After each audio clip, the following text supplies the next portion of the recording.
नमस्कार दोस्तों, स्वागत है आपका हमारे YouTube चैनल एग्जामोफोबिया में।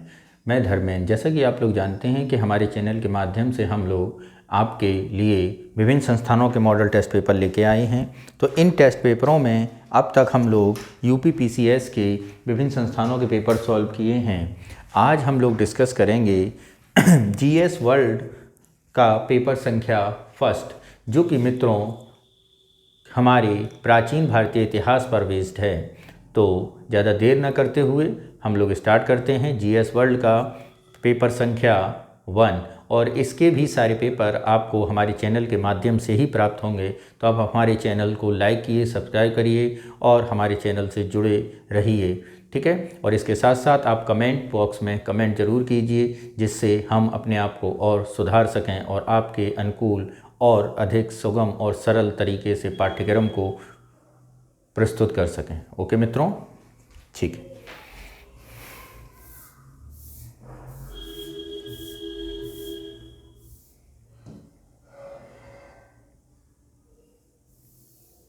क्या है पहला क्वेश्चन, देखिए।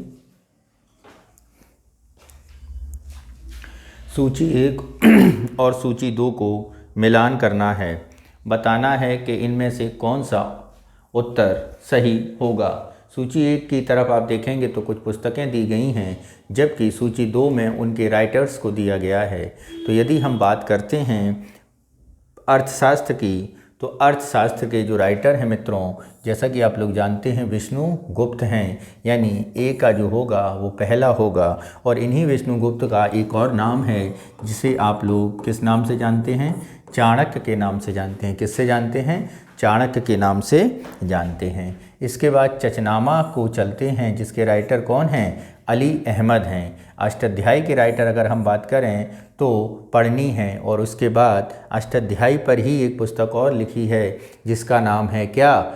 महाभाष्य। और उसके महारचयिता कौन हैं? आप जानते हैं, पतंजलि हैं। वेद की अगर हम बात करें तो जो ऋग्वेद है उसकी राइटर या उसके संकलनकर्ता कौन हैं? कृष्णदेवरापन वेद व्यास हैं। तो यहाँ पर जो आपका बन रहा है तो 1 2 3 4 यानी 1 से लेकर 4 तक बना है।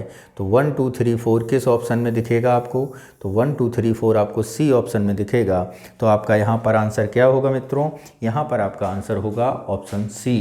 नेक्स्ट चलते हैं क्वेश्चन नंबर 2 पर। क्या कह रहा है क्वेश्चन नंबर 2? उसे समझते हैं। क्या कह रहा है जरा देखिए। प्राचीन विदेशी यात्रियों के संबंध में निम्नलिखित कथनों पर विचार कीजिए। हेरोडोटस यूनानी यात्री था, उसको इतिहास का पिता कहा जाता है, ठीक है। नेक्स्ट क्या कह रहा है, इसे समझिए। ह्वेनसांग चीनी यात्री था, इसने सी यूकी नामक ग्रंथ लिखा था। तीसरा क्या है? अल बरूनी अरबी इतिहासकार था, इसने तहकीके हिंद लिखा है, ठीक है। अगर हम यहाँ पर बात करें क्या क्या स्टेटमेंट दिया है, और आप इन स्टेटमेंटों को पढ़िए और आंसर देने की प्रैक्टिस कीजिए, क्योंकि दृष्टि IAS संस्थान के आप पेपर लगा ही चुके हैं, ध्येय के लगा ही चुके हैं। तो आप पहले इस पर ज़रा प्रयास करिए, ठीक है। तो मैं समझता हूँ आप लोगों ने आंसर सोच लिया होगा, फिर भी मैं बताता हूँ। हेरोडोटस यूनानी यात्री था जिसको इतिहास का पिता कहा जाता है, ये बिल्कुल सही है। हेरोडोटस की ही एक पुस्तक है जिसका नाम है हिस्टोरिका। क्या नाम है? हिस्टोरिका नामक पुस्तक लिखी थी हेरोडोटस ने, और इसीलिए जो हिस्टोरिका नामक पुस्तक लिखी है इन्होंने, और इन्हें ही इसीलिए भारत का इतिहास का पिता कहा जाता है। और इतिहास में क्या क्या घटनाएं होंगी, कैसे उनका संकलन किया जाएगा, इसको बताने का श्रेय हेरोडोटस को ही है। नेक्स्ट चलते हैं। ह्वेनसांग चीनी यात्री था, उसने सियूकी नामक ग्रंथ लिखा। अगर ह्वेनसांग के बारे में मित्रों बात करें तो ह्वेनसांग महोदय जो हैं वो चीनी यात्री थे, ये बात बिल्कुल सही है। और इन ह्वेनसांग ने अपनी यात्रा वृत्तांत सियूकी नामक ग्रंथ में लिखा है। और अगर हम इनके बारे में बात करें तो ये मित्रों आपके हर्षवर्धन के काल में आए थे। किसके काल में आए थे? हर्षवर्धन के काल में आए थे। नेक्स्ट चलते हैं। अल बरूनी अरबी इतिहासकार था जिसने तहकीके हिंद लिखा। ये भी बिल्कुल सही है, अरबी यात्री ही थे और इन्होंने तहकीके हिंद नामक ग्रंथ लिखा, जो कि हमारे प्राचीन भारतीय इतिहास के विदेशी यात्रा वृत्तांतों में से एक महत्वपूर्ण पुस्तक है। तो यहाँ पर आप देखेंगे तीनों जो बातें थीं वो बिल्कुल सही थीं। तो यहाँ पर ऑप्शन में जाएंगे तो सब ने डी लगाया होगा, तो इसका आंसर क्या होगा मित्रों? D is the right answer. ठीक है, नेक्स्ट चलते हैं क्वेश्चन नंबर 3 पर। क्या कह रहा है क्वेश्चन नंबर 3, उसे देखते हैं। हिंदी और इंग्लिश एक साथ चल रहा है, ये बहुत अच्छी बात है। बार बार कमेंट आते थे हिंदी इंग्लिश अलग अलग आता नहीं है सर, हिंदी और इंग्लिश का दोनों को चाहिए। निम्नलिखित में से मक्का तथा तंबाकू की फसलों को भारत लाने का श्रेय किसे दिया जाना चाहिए? निम्नलिखित में से मक्का और तंबाकू, ऑप्शन ए अमेरिका दिया गया है, ओके, ऑप्शन बी इंडोनेशिया दिया गया है, ऑप्शन सी पुर्तगाल दिया गया है और ऑप्शन डी फ्रांस दिया गया है। तो यहाँ पर यदि हम बात करें यहाँ पर कौन सा देश हमारे देश में ये फसलें लाया है, तो मित्रों आप लोग जानते होंगे, इतिहास में आपने पढ़ा होगा, ठीक है, कि भारत में इन सभी फसलों को लाने का जो श्रेय है वो किस देश का है? वो है आपका पुर्तगाल का। इसके साथ साथ यदि हम बात करें मक्का और तंबाकू के साथ साथ आपका पुर्तगाल से आलू आया है। क्या आया है? आलू आया है आपके पुर्तगाल से। और अगर हम बात करें तो क्या आया है आपके पुर्तगाल से?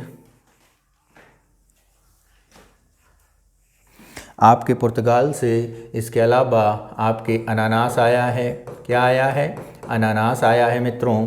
और यदि आगे चलते हैं, अनानास के अलावा अगर हम बात करें तो मिर्च आई है। क्या? मिर्च आई है। मिर्च के अलावा मूंगफली आई है, मूंगफली आई है। और इससे भी ज़्यादा महत्वपूर्ण भारत में जो प्रेस है, यानी कौन सी प्रेस?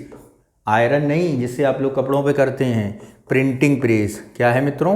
प्रिंटिंग प्रेस है, वो भी कौन लाया है? वो भी इन पुर्तगाल से ही आई है। यानी ऑप्शन कौन सा सही होगा यहाँ पे? ऑप्शन सी हमारा सही होगा। नेक्स्ट चलते हैं क्वेश्चन नंबर 4। क्या है क्वेश्चन नंबर 4? अनेक जनों के बीच होने वाले युद्धों में दसराग युद्ध के विजेता कौन था? अनेक जनों के बीच युद्ध होने वाले दसराग युद्ध में विजेता कौन था? तो जैसा कि मैंने अपने इतिहास के लेक्चर में आपको बताया है कि ऋग्वेद में एक इस युद्ध का उल्लेख मिलता है जिसे दसराग युद्ध कहा गया है। और उस दसराग युद्ध में एक भरतवंशी राजा थे जिनका नाम था सुदास। वो का युद्ध हुआ था जो अगले तो 10 जन थे, यानी 10 कबीलों के सरदार जो थे उन्होंने मिलकर सुदास पर हमला किया, फिर भी भरतवंशी ही जीते थे। यानी उन राजा का नाम क्या होगा यहाँ पे? उन राजा का नाम सुदास होगा। अगर हम इनके गुरु के बारे में बात करें तो इनके गुरु विशिष्ट थे। कौन थे? विशिष्ट थे। कौन थे मित्रों? विशिष्ट इनके गुरु थे, विशिष्ट। ठीक है। और जो अन्य राजा थे इनके गुरु की अगर हम यहाँ पे बात कर दें तो इनके गुरु का नाम विश्वामित्र था। क्या था मित्रों? विश्वामित्र था। तो हमारा ऑप्शन कौन सा सही होगा? बी हमारा सही उत्तर होगा। नेक्स्ट चलते हैं क्वेश्चन नंबर 5 पर। क्या कह रहा है क्वेश्चन नंबर 5? इसे समझते हैं। क्वेश्चन नंबर 5, सूची 1 और सूची 2 को सुमेलित कीजिए। करिए भैया और हमें भी बताइए सूची 1 और सूची 2 को। क्या कह रहा है? ये सूची 1 के कुछ शासक हैं और सूची 2 के कुछ अभिलेख हैं। तो आपको इनको क्या करना है? मिलाना है। ठीक है, तो आपको क्या करना है? इनको मिलाना है। तो ज़रा इनका उत्तर देने की कोशिश करिए मित्रों। ठीक है,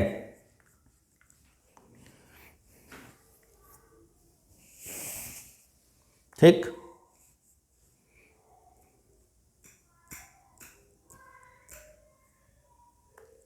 कलिंग राजा खारवेल का अभिलेख की अगर हम बात करें तो कलिंग राजा खारवेल का अभिलेख कौन सा था? हाथी गुम्फा अभिलेख। कौन सा है मित्रों? हाथी गुम्फा अभिलेख। ऐसे ही अगर हम बात करें गौतम बलश्री का अभिलेख के बारे में यदि हम बात करें तो ये एक रानी का पहला अभिलेख है, इसे रानी का अभिलेख भी कहा जाता है। और ये आपकी गौतमी श्री बलश्री का अभिलेख नासिक अभिलेख के तौर पे जाना जाता है। पुलकेशिन द्वितीय के बारे में यदि हम बात करें तो ये ऐहोल अभिलेख है। ठीक है, ऐहोल अभिलेख है। और इसके अलावा यदि हम बात करें बंगाल के शासक विजयसेन का तो ये आपका देवपाड़ा का अभिलेख है। क्या है, देवपाड़ा का, यानी 1 2 3 4, 1 2 3 4। तो कौन सा ऑप्शन सही होगा, सी ऑप्शन हमारा जो होगा वो सही होगा। इसके अलावा कुछ और भी अभिलेख हैं, जैसे अगर हम बात करें रुद्रदामन का अभिलेख। कौन सा, रुद्रदामन का अभिलेख। तो रुद्रदामन का जो इंस्क्रिप्शन है वो हमें मिलेगा जूनागढ़ में। कहाँ पे मिलेगा, जूनागढ़ में, संस्कृत के अभिलेख के तौर पे जाना जाता है। नेक्स्ट अगर हम बात करें समुद्रगुप्त क्या, समुद्रगुप्त का जो अभिलेख है मित्रों, समुद्रगुप्त का अभिलेख, तो समुद्रगुप्त का अभिलेख हमको मिलेगा कहाँ पे, प्रयाग प्रशस्ति में। कहाँ पे मिलेगा मित्रों, प्रयाग प्रशस्ति में मिलेगा। ठीक है। नेक्स्ट अगर हम बात करें मालवा नरेश यशोवर्मन, किसका, यशोवर्मन का जो अभिलेख है मालवा के यशोवर्मन का अभिलेख, तो इनका मिलेगा आपको मंदसौर में। मंदसौर अभिलेख इनसे रिलेटेड है। ऐसे ही आपका स्कंदगुप्त के अभिलेख के बारे में बात करें तो स्कंदगुप्त का जो अभिलेख है वो भीतरी अभिलेख के तौर पे जाना जाता है। कौन से अभिलेख के, भीतरी अभिलेख के। ठीक है। नेक्स्ट चलते हैं अगले क्वेश्चन पर, क्वेश्चन नंबर 6 पर। अगला क्वेश्चन देखते हैं, क्वेश्चन नंबर 6।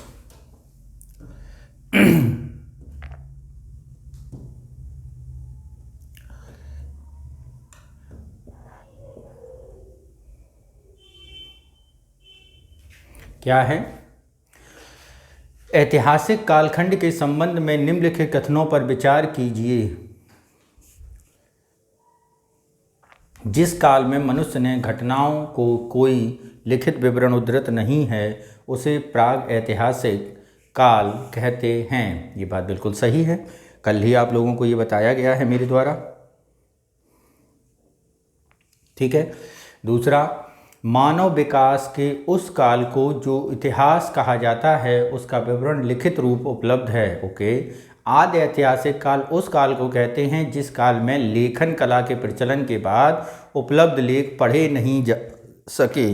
तो यहाँ पर अगर हम देखें तो ये तीनों स्टेटमेंट मित्रों क्या हैं, बिल्कुल सही हैं। यानी pre historic period, historic period, proto historic period, ये तो आपका ऐतिहासिक काल, आदि ऐतिहासिक काल कहा गया। यानी यहाँ पर जो होगा वो तीनों स्टेटमेंट सही हैं, यानी ऑप्शन सी हमारा सही उत्तर होगा। नेक्स्ट चलते हैं क्वेश्चन नंबर 7 पर। क्या कह रहा है 7, उसे समझते हैं। प्राग ऐतिहासिक काल के संबंध में निम्नलिखित कथनों पर विचार कीजिए। आग का आविष्कार पुरापाषाण काल में एवं पहिए का नवपाषाण काल में हुआ था। ये भी बात बिल्कुल सही है, बताया था आप लोगों को मैंने। दूसरा, मनुष्य में स्थायी निवास की प्रवृत्ति नवपाषाण काल में हुई। 3, मनुष्य ने सर्वप्रथम तांबा धातु का प्रयोग किया जबकि मानव द्वारा निर्मित प्रथम औजार कुल्हाड़ी था। तो ये बात बिल्कुल तीनों स्टेटमेंट सही हैं, क्योंकि जो इतिहास आग में हुई थी खोज वो पुरापाषाण काल था, पहिए की खोज न्यूलिथिक एज में हुई थी। और यदि हम कॉपर की बात करें, बिल्कुल सही बात है। और ये जो है वो आपकी हैंड एक्स जो तमिलनाडु के अतिपक्कम में मिली है। तो यहाँ पर ये तीनों बातें बिल्कुल सही हैं। तो ऑप्शन कौन सा सही होगा, डी ऑप्शन हमारा सही होगा। नेक्स्ट चलते हैं क्वेश्चन नंबर 8 पर। क्या कह रहा है क्वेश्चन नंबर 8, उसे समझते हैं। क्या है,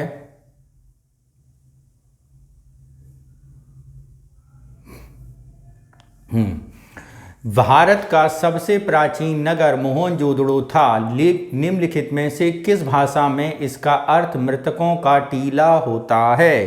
तो यहाँ पर यदि हम बात करें, ए हिंदी, बी सिंधी, सी अरबी और डी अवधी। तो मोहनजोदड़ो यानी जिसका शाब्दिक अर्थ है मृतकों का टीला, तो ये जो भाषा है ये आपकी सिंधी भाषा का शब्द है जिसका अर्थ होता है मृतकों का टीला। नेक्स्ट चलते हैं क्वेश्चन नंबर 9। क्या है, क्वेश्चन नंबर 9, उसे देखते हैं। सिंधु घाटी सभ्यता के संबंध में निम्नलिखित कथनों पर विचार कीजिए। क्या है, सिंधु घाटी की लिपि लघु चित्रात्मक अभिलेख के रूप में थी। ओके। सिंधु घाटी की लिपि बाईं से दाईं ओर लिखी जाती थी। ओके, अभी तक सिंधु घाटी की लिपि की व्याख्या नहीं की जा सकी है और ना ही लिपि आज तक स्पष्ट पढ़ी ही जा सकी है। तो मित्रों, जैसा कि आप लोग जानते हैं कि हड़प्पा सभ्यता के लोग या इंडस वैली सिविलाइजेशन के लोग जो आपकी यूज़ करते थे वो आपकी भाव चित्रात्मक लिपि का प्रयोग करते थे जो कि चित्रात्मक बेस्ड थी। पहला स्टेटमेंट बिल्कुल सही है। ये जो लिपि है वो बाईं से दाईं लिखी जाती थी और अगली लाइन दाईं से बाईं होगी, तो ये भी बात बिल्कुल जो है सही है और अभी तक इसे बिल्कुल नहीं पढ़ा गया है, इसीलिए इसे प्रोटो आदि ऐतिहासिक काल के रूप में कहा जाता है। यानी यहाँ पर जो सही बात है वो आपकी कौन सी ऑप्शन सही है? ये आपकी है कौन सा ऑप्शन? ऑप्शन सी हमारा सही होगा। नेक्स्ट चलते हैं क्वेश्चन नंबर 10 पर और देखते हैं सूची 1 को सूची 2 से मिलाना है और इनके नाम बताने हैं कि किस नाम को किस नाम से जाना जाता था। तो यहाँ पर यदि हम बात करें, पूरब को उत्तर वैदिक काल में प्राची कहा जाता था, पश्चिम को प्रीतिची कहा जाता था, उत्तर को उदिची कहा जाता था और दक्षिण को उवाची कहा जाता था। ये बातें जो बताई हैं आपको ये बिल्कुल सही हैं, यानी उत्तर जो ऑप्शन बनेगा 1 2 3 4 बनेगा और ये कहाँ पर है सही? ये सी ऑप्शन में हमारा क्या है? सही है। नेक्स्ट चलते हैं क्वेश्चन नंबर 11 पर। क्या कह रहा है?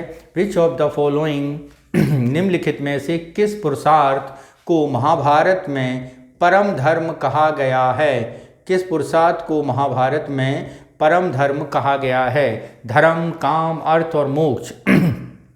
तो परम धर्म जो है यदि हम उसकी बारे में बात करें तो अर्थ यानी पुरुषार्थ को महाभारत में परम धर्म कहा गया है, यानी पुरुषार्थ को महाभारत में परम धर्म कहा गया है। तो वो कौन सा पुरुषार्थ यानी अर्थ को परम धर्म कहा गया है?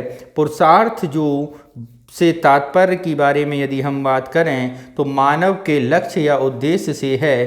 पुरुषार्थ अर्थात पुरुष तथा अर्थ, जहाँ पुरुष का तात्पर्य विवेक संपन्न मनुष्य से है और अर्थ का तात्पर्य लक्ष्य से है, अर्थात विवेकशील मनुष्य द्वारा लक्ष्य की प्राप्ति ही पुरुषार्थ है। वेदों में 4 पुरुषार्थ बताए गए हैं, धर्म, अर्थ, काम और मोक्ष। ठीक है। नेक्स्ट चलते हैं क्वेश्चन नंबर 12 पर। क्या कह रहा है क्वेश्चन नंबर 12? उसे देखते हैं हम लोग। वैदिक काल से संबंधित निम्नलिखित कथनों पर विचार कीजिए। भक्ति की अवधारणा पहली बार श्वेताश्वर उपनिषद अभिव्यक्त की हुई थी। 2 अवेस्ता ग्रंथ में उल्लेखित अहूर मजदा के समान ऋग्वेदिक देवता वरुण था।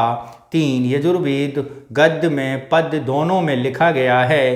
तो यहाँ पर भी यदि हम बात करें तो ये भी सारे स्टेटमेंट बिल्कुल क्या है मित्रों? सही हैं, इसमें कतई कोई गलती नहीं है। ऑप्शन डी हमारा जो होगा वो सही होगा। नेक्स्ट चलते हैं क्वेश्चन नंबर 13 पर। क्या कह रहा है 13? उसे समझते हैं। आर्यों से संबंधित निम्नलिखित कथनों पर विचार कीजिए। आर्यों का प्रिय पशु घोड़ा एवं सर्वाधिक प्रिय देवता इंद्र था। तो ये बात बिल्कुल सही है। आर्यों का प्रिय पशु एक घोड़ा और देवता इंद्र था। लेन देन में वस्तु विनिमय की प्रणाली प्रचलित थी। ये भी बात बिल्कुल सही है। वाल्टर सिस्टम था। यहाँ पर ऋण देकर ब्याज लेने वाले व्यक्ति को बैंकनोट या सूदखोर कहा जाता था। ये भी बात बिल्कुल सही है। आर्यों द्वारा खोजी गई प्रथम धातु लोहा थी जिसे श्याम अयस्क कहा जाता था। यानी ये तीनों बातें जो हैं बिल्कुल सही हैं। तो ऑप्शन कौन सा सही होगा? ऑप्शन डी हमारा क्या होगा? सही होगा। नेक्स्ट चलते हैं क्वेश्चन नंबर 14 पर। क्या है? वैदिक काल से संबंधित निम्नलिखित कथनों पर विचार कीजिए। मनुष्य एवं देवता के बीच मध्यस्थता की भूमिका निभाने वाले देवता के रूप में अग्नि की पूजा की जाती थी। 2 ऋग्वेद में उल्लिखित सभी नदियों में सरस्वती सबसे महत्वपूर्ण तथा पवित्र मानी जाती थी। 3 उत्तर वैदिक काल में इंद्र के स्थान पर प्रजापति सर्वाधिक प्रिय देवता हो गए थे। उपरोक्त कथनों में से कितने कथन सत्य हैं? केवल एक, केवल दो, उपरोक्त सभी और उपरोक्त में से कोई नहीं। तो वैदिक काल में मनुष्य एवं देवता के बीच भूमिका निभाने वाले देवता अग्नि पूजा रूप में अग्नि की पूजा की जाती थी। ये बात बिल्कुल सही है। जब मैंने आपको बताया था तो प्रमुख देवता इंद्र और अग्नि जो थे वो मीडिएटर थे, और अग्नि जो काम करती थी यानी मीडिएटर का काम करती थी। ऋग्वेद में इसका उल्लेख 200 बार है, जबकि इंद्र का 250 बार है। अगला देखें, अगला स्टेटमेंट क्या है। ऋग्वेद के में उल्लेखित सभी नदियों में सरस्वती सबसे महत्वपूर्ण और पवित्र मानी गई थी। बिल्कुल सही है। उत्तर वैदिक काल में इंद्र के स्थान पर प्रजापति सर्वाधिक प्रिय देवता हुए। ये भी बात बिल्कुल सही है। उत्तर वैदिक काल में इंद्र के स्थान पर प्रजापति देवता हो गए थे प्रमुख। तो यहाँ पर ऑप्शन कौन सा सही हो रहा है? सी ऑप्शन हमारा सही हो रहा है। नेक्स्ट चलते हैं क्वेश्चन नंबर 15 पर। देवता और उनके संबंध हैं। काफ़ी महत्वपूर्ण क्वेश्चन है। कौन से देवता किससे संबंधित हैं, इसको जरा समझते हैं। जो ध्यो हैं वो आपके आकाश के देवता के तौर पर जाने जाते हैं, यानी ध्यो आकाश का देवता। सोम के बारे में बात करें तो ये वनस्पति का देवता। अश्वनी के बारे में बात करें तो ये आपका विपत्तियों को हराने का देवता, हरने का देवता है। अग्निपूषण की बात करें तो पशुओं का देवता है।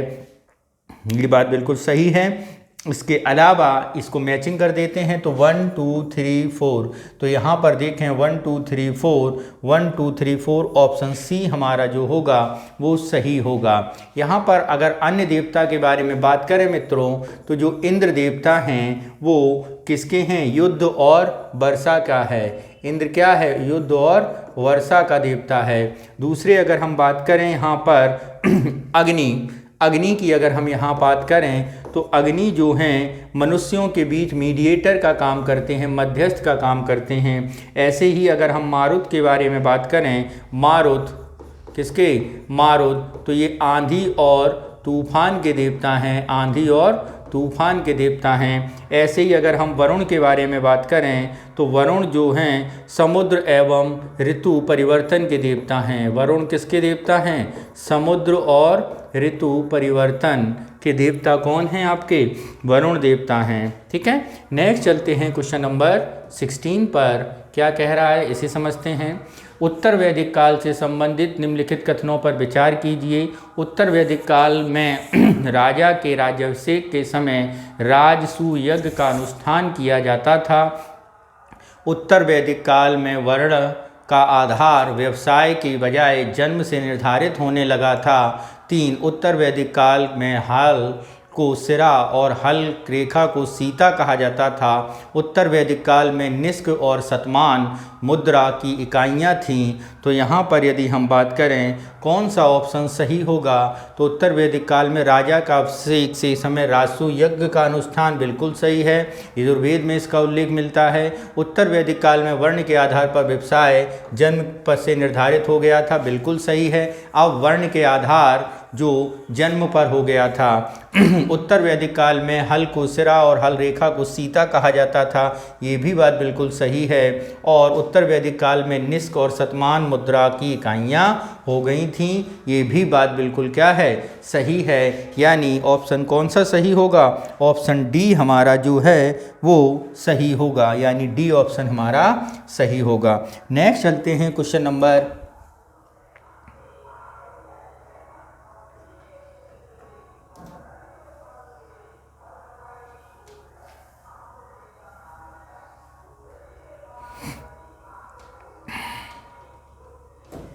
ठीक है, अगले क्वेश्चन पर चलते हैं। क्वेश्चन नंबर जो है हमारा क्या? 17। निम्नलिखित सूची 1 और सूची 2 को मिलाना है। दर्शन बताए गए हैं और उसके प्रवर्तक बताए गए हैं। क्या? दर्शन और उनके प्रवर्तक के बारे में बताया गया है। तो जरा देख लेते हैं दर्शन। तो सबसे पहले आता है लोकायत दर्शन। इसके कौन प्रवर्तक थे? चारवाक। इसे चारवाक दर्शन भी कहा जाता है। सांख्य दर्शन के बारे में बात करें कपिल, उत्तर मीमांसा के बर्तन में बात करें तो कणाद, और वैशेषिक के दर्शन के बारे में बात करें तो कणाद या उलुक। ये सारे के दर्शन बिल्कुल सही सुमेलित कर दिए हैं। तो ऑप्शन हो जाएगा 1 2 3 और 4। तो ऑप्शन कहाँ मिलेगा? ऑप्शन सी पर मिलेगा 1, 2, 3 और 4। इसके अलावा और दर्शन भी हैं, जैसे आपका न्याय दर्शन। तो मित्रों न्याय दर्शन के हैं गौतम, जैसे आपका योग दर्शन के हैं पतंजलि। ठीक है, कौन है? पतंजलि। ऐसे ही आपका पूर्व मीमांसा की अगर हम बात करें, जो उत्तर मीमांसा दिया है, पूर्व मीमांसा के बारे में बात करें तो इसके दर्शन के कौन हैं? जैमिनी इसके प्रवर्तक हैं। कौन हैं? जैमिनी इसके प्रवर्तक हैं। नेक्स्ट चलते हैं क्वेश्चन नंबर 18 पर। क्या है क्वेश्चन नंबर 18? उसे समझते हैं। Consider the following. क्या है क्वेश्चन? सिंधु घाटी या हड़प्पा सभ्यता से संबंध में निम्नलिखित कथनों पर विचार कीजिए। सिंधु घाटी, ऑप्शन ए, पर्दा प्रथा वैश्यावृत्ति सैंधव सभ्यता में प्रचलित थी। तो पर्दा प्रथा और वैश्यावृत्ति सैंधव सभ्यता में प्रचलित थी, ये बात बिल्कुल सही है। जो अननोन पर्सन थे उनकी पर्दा की जाती थी, लेकिन अगर ये कहो घर के बड़े पुरुष या वृद्ध जन की पर्दा की जाए तो घर के पुरुषों की पर्दा नहीं की जाती थी, अनजान लोगों की पर्दा की जाती थी। सिंधु घाटी के नगरों में किसी भी मंदिर का अवशेष नहीं मिला है, बिल्कुल सही है। यहाँ मंदिर के कोई साक्ष्य नहीं मिले हैं। स्त्री मृण मूर्तियाँ, मिट्टी की मूर्तियाँ अधिक मिलने से ऐसा अनुमान लगाया गया है कि ये मात्र सत्तात्मक था, ये भी बात बिल्कुल सही है। सैंधववासी सूती और ऊनी वस्त्रों का प्रयोग करते थे, ये भी बात बिल्कुल सही है। यानी ऑप्शन जो डी है हमारा वो बिल्कुल सही होगा। नेक्स्ट चलते हैं क्वेश्चन नंबर 19 पर। क्या कह रहा है 19? प्राचीन आश्रम व्यवस्था के संबंध में निम्नलिखित कथनों पर विचार कीजिए। प्रारंभिक उपनिषदों में केवल 3 आश्रम विधान मिलता है, ब्रह्मचर्य, गृहस्थ और वानप्रस्थ। क्या है? ब्रह्मचर्य, गृहस्थ और वानप्रस्थ। ठीक, उसके बाद परंतु कालांतर में संन्यास नाम से एक चौथा आश्रम इस व्यवस्था का अंग बन गया। प्रत्येक द्विज को इन चारों आश्रमों से लेकर जीवन यापन करना आवश्यक बताया गया है। तो यहाँ पर यदि हम बात करें तो ये सारे के सारे स्टेटमेंट बिल्कुल सही हैं, यानी ऑप्शन सी हमारा जो होगा वो सही होगा। नेक्स्ट चलते हैं क्वेश्चन नंबर 20 पर। क्या है 20? उसे समझते हैं। निम्नलिखित में मथुरा कला का संबंध किस धर्म से है? जैन से, हिंदू से, मुस्लिम से या उपयुक्त में से कोई नहीं। तो मथुरा कला के बारे में यदि हम बात करें तो मित्रों मथुरा कला के बारे में यदि हम बात करते हैं तो मथुरा कला का संबंध जो है मित्रों वो किस धर्म से है? तो इनमें से अगर हम बात करें जैन धर्म से है। किससे है? जैन धर्म से है। और इसके साथ साथ बौद्ध धर्म से भी इसका संबंध है। नेक्स्ट है क्वेश्चन नंबर 21। सूची 1 और सूची 2 को मिलाना है और इसमें क्या दिया गया है इसको समझते हैं कि नदी का प्राचीन नाम और आधुनिक नाम है बितस्ता, अस्कनी, परसुनी और कुब्र। तो यहाँ पर यदि हम बात करें, जो आपकी बितस्ता है उसको झेलम कहा जाता है, अस्कनी को चुनाव कहा जाता है, परसुनी को रावी और कुब्र को कुर्रम। यानी 1, 2, 3, 4 यही हमारा सही होगा। और ऑप्शन सी में ये 1, 2, 3, 4 दिए गए हैं। इसके अलावा और भी नदी हैं, जैसे यदि हम बात करें आपकी गोमती नदी। गोमती नदी को क्या कहा जाएगा? गोमल कहा जाएगा। क्या कहा जाता था? गोमल कहा जाता था। ठीक है। सतुद्री, सतुद्री किसका नाम था? ये आपकी आज की सतलुज का नाम था, सतुद्री। ठीक है। बिपाशा, बिपाशा किसका नाम था? बिपाशा आपकी व्यास का नाम था। किसका नाम था? व्यास का नाम था। ठीक है। ऐसे ही अगर हम बात करें सदानीरा, सदानीरा जो नदी है, सदानीरा जो नदी का नाम है वो वर्तमान में गंडक नदी के तौर पर जानी जाती है। नेक्स्ट चलते हैं क्वेश्चन नंबर 22। क्या कह रहा है 22? जैन धर्म के संबंध में निम्नलिखित कथनों पर विचार कीजिए। जैन धर्म में ईश्वर की मान्यता नहीं है, परंतु जैन धर्म में आत्मा की मान्यता है। महावीर पुनर्जन्म और कर्मवाद में विश्वास करते थे। जैन धर्म के सप्तभंगी ज्ञान के अन्य नाम स्यादवाद और अनेकांतवाद हैं। जैन धर्म ने अपने आध्यात्मिक विचारों को सांख्य दर्शन से ग्रहण किया है। तो यहाँ पर यदि हम बात करें जैन धर्म से रिलेटेड इन बातों में कौन सी बातें सही हैं, तो मित्रों जैन धर्म ईश्वर की मान्यता नहीं परंतु जैन धर्म आत्मा को मानता, ये बिल्कुल सही है, ये बात बिल्कुल सही है। महावीर पुनर्जन्म कर्मवाद में विश्वास करते थे, बिल्कुल सही है। जैन धर्म सप्तभंगी ज्ञान स्यादवाद और अनेकांतवाद है, ये भी सही है। जैन धर्म अपने आध्यात्मिक विचारों में सांख्य दर्शन से ग्रहण करता था, ये भी बात सही है। और यहाँ पर जो ऑप्शन सही होगा वो ऑप्शन डी हमारा जो होगा वो सही होगा। नेक्स्ट चलते हैं क्वेश्चन नंबर 23 पर। जैन धर्म के संबंध में निम्नलिखित पर विचार कीजिए।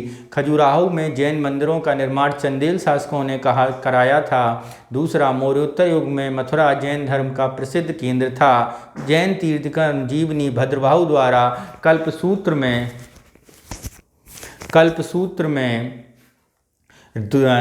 में है। जैन तीर्थंकर में संस्कृत का सबसे अच्छा विद्वान नए चंद्र था। तो यहाँ पर यदि हम बात करें कौन सा ऑप्शन सही होगा, तो यहाँ पर यदि हम बात करें ये जो तीनों बातें चारों कही गई हैं ये बिल्कुल सही हैं, यानी ऑप्शन कौन सा सही होगा, डी ऑप्शन हमारा सही होगा।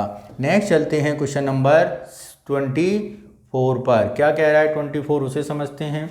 गौतम बुद्ध जब कपिल वस्तु की सैर पर निकले तो उन्हें निम्न 4 दृश्य दिखाई दिए, क्रमशः और हैं। बूढ़ा व्यक्ति, बीमार व्यक्ति, लाश दाह संस्कार हेतु और भिक्षु पेड़ के नीचे ध्यान मुद्रा में। तो यदि हम इनका क्रम बताएं तो किस क्रम में दिखे हैं, तो जो क्रम लिखा है उसी क्रम में ये क्या थे, महात्मा बुद्ध को दिखे थे, यानी 1 2 3 4, यानी ऑप्शन सी हमारा क्या है यहाँ पर सही है। नेक्स्ट चलते हैं क्वेश्चन नंबर 25। क्या कह रहा है, सूची 1 और सूची 2 से सुमेलित कीजिए, नीचे दिए गए कूट का सही उत्तर बताइए। घटना और धर्म युद्ध प्रतीक बौद्ध धर्म के प्रतीक हैं। जन्म, कमल एवं सांड, गृह त्याग, घोड़ा, पीपल, बोधि, ज्ञान, निर्वाण और पद चिन्ह। तो यहाँ पर यदि हम बात करें जो जन्म है वो किससे संबंधित है, वो कमल और सांड से संबंधित है। गृह त्याग की बारे में बात करें तो ये घोड़े से संबंधित है। पीपल का चिन्ह अगर हम बात करें तो ज्ञान दिया था। निर्वाण यदि हम बात करें तो ये पद चिन्ह से संबंधित है। जबकि यहाँ पे अगर हम एक और जोड़ दें ई, मृत्यु से कौन संबंधित है, तो वो है आपका स्तूप। यानी यहाँ पर 1 2 3 4 ये मिलाया हुआ बिल्कुल सही है, जो आपको सी ऑप्शन में दिख जाएगा 1 2 3 4। नेक्स्ट चलते हैं क्वेश्चन नंबर 26। क्या कह रहा है 26, इसे समझते हैं।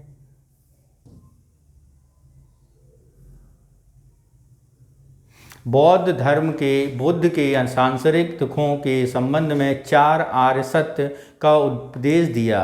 निम्नलिखित में कौन सा इसमें शामिल नहीं था। दुख, दुख का समुदाय, दुख का निरोध और दुख की प्रतिछाया। तो यहाँ पर यदि हम बात करें महात्मा बुद्ध ने जो 4 आर्य सत्य दिए तो वो दिए हैं दुख, दुख का समुदाय, दुख का निरोध और दुख का उपाय, जिसे हम निरोध गामिनी भी कहते हैं। क्या बोलते हैं, निरोध गामिनी भी बोलते हैं। यही नहीं दिया था और यही हमारा सही उत्तर होगा। नेक्स्ट चलते हैं क्वेश्चन नंबर 27। शैव धर्म के संबंध में निम्नलिखित कथनों पर विचार कीजिए। लिंग पूजा का पहला स्पष्ट वर्णन मत्स्य पुराण में मिलता है। लिंग पूजा का पहला वर्णन मत्स्य पुराण में मिलता है। दूसरा, महाभारत के अनुशासन पर्व में भी लिंग पूजा का वर्णन मिलता है। लिंगायत संप्रदाय दक्षिण भारत में प्रचलित था। इसके अनुयायी शिवलिंग की उपासना करते थे। तो यहाँ पर यदि हम बात करें कौन सा स्टेटमेंट सही होगा, तो ये जो तीनों स्टेटमेंट दिए हैं मित्रों ये बिल्कुल सही हैं। ये बिल्कुल सही हैं क्योंकि महाभारत में अनुशासन पर्व में ही भगवान शिव की लिंग पूजा का वर्णन हमें मिलता है। यानी ऑप्शन सी हमारा जो होगा वो सही होगा। नेक्स्ट चलते हैं क्वेश्चन नंबर 28। क्या कह रहा है 28, इसे समझते हैं। मंदिर के संबंध में निम्नलिखित कथनों पर विचार कीजिए। एलोरा के प्रसिद्ध कैलाश मंदिर का निर्माण राष्ट्रकूटों ने करवाया। चोल शासक राजराज प्रथम ने तंजौर में प्रसिद्ध राजराजेश्वर शिव मंदिर का निर्माण करवाया। 3, राजराजेश्वर मंदिर को बृहदीश्वर मंदिर के नाम से भी जाना जाता है। उपरोक्त कथनों में से कौन से कथन सही हैं, तो यहाँ पर यदि हम बात करें एलोरा का प्रसिद्ध कैलाश मंदिर का निर्माण राष्ट्रकूटों ने किया, सही है। चोल शासक राज प्रथम ने तंजौर में राजराजेश्वर बनवाया, ये भी सही है। राजराजेश्वर मंदिर बृहदीश्वर मंदिर के नाम से भी जाना जाता है, ये भी सही है, यानी चारों बातें तीनों सही हैं। तो ऑप्शन कौन सा सही होगा? ऑप्शन डी हमारा जो है वो सही होगा। नेक्स्ट चलते हैं क्वेश्चन नंबर 29। क्या कह रहा है 29? सूची 1 और सूची 2 को बताना है और बताना है कि ये जो संप्रदाय जिनने शुरू किए वो बिल्कुल सही हैं या नहीं हैं।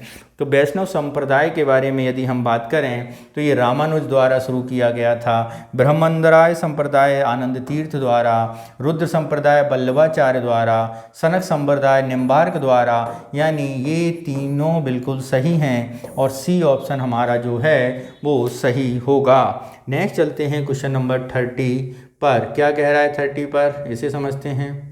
महाकाव्य काल के संबंध में निम्नलिखित कथनों पर विचार कीजिए। महाकाव्य जो है,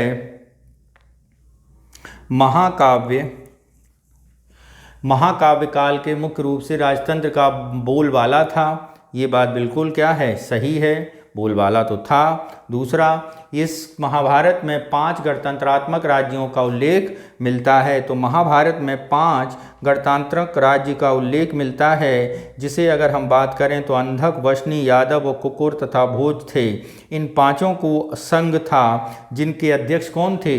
जिनके अध्यक्ष कृष्ण थे। ये बात बिल्कुल सही है और ये बातें तीनों की तीनों बिल्कुल सही हैं। और कहाँ पर दिखेंगी? डी में दिखेंगी। तो ऑप्शन डी हमारा सही होगा। नेक्स्ट चलते हैं क्वेश्चन नंबर 31। अगुंतर निकाय सूची में जिन 16 महाजनपदों का उल्लेख है, इनमें 2 प्रकार के राज्य थे।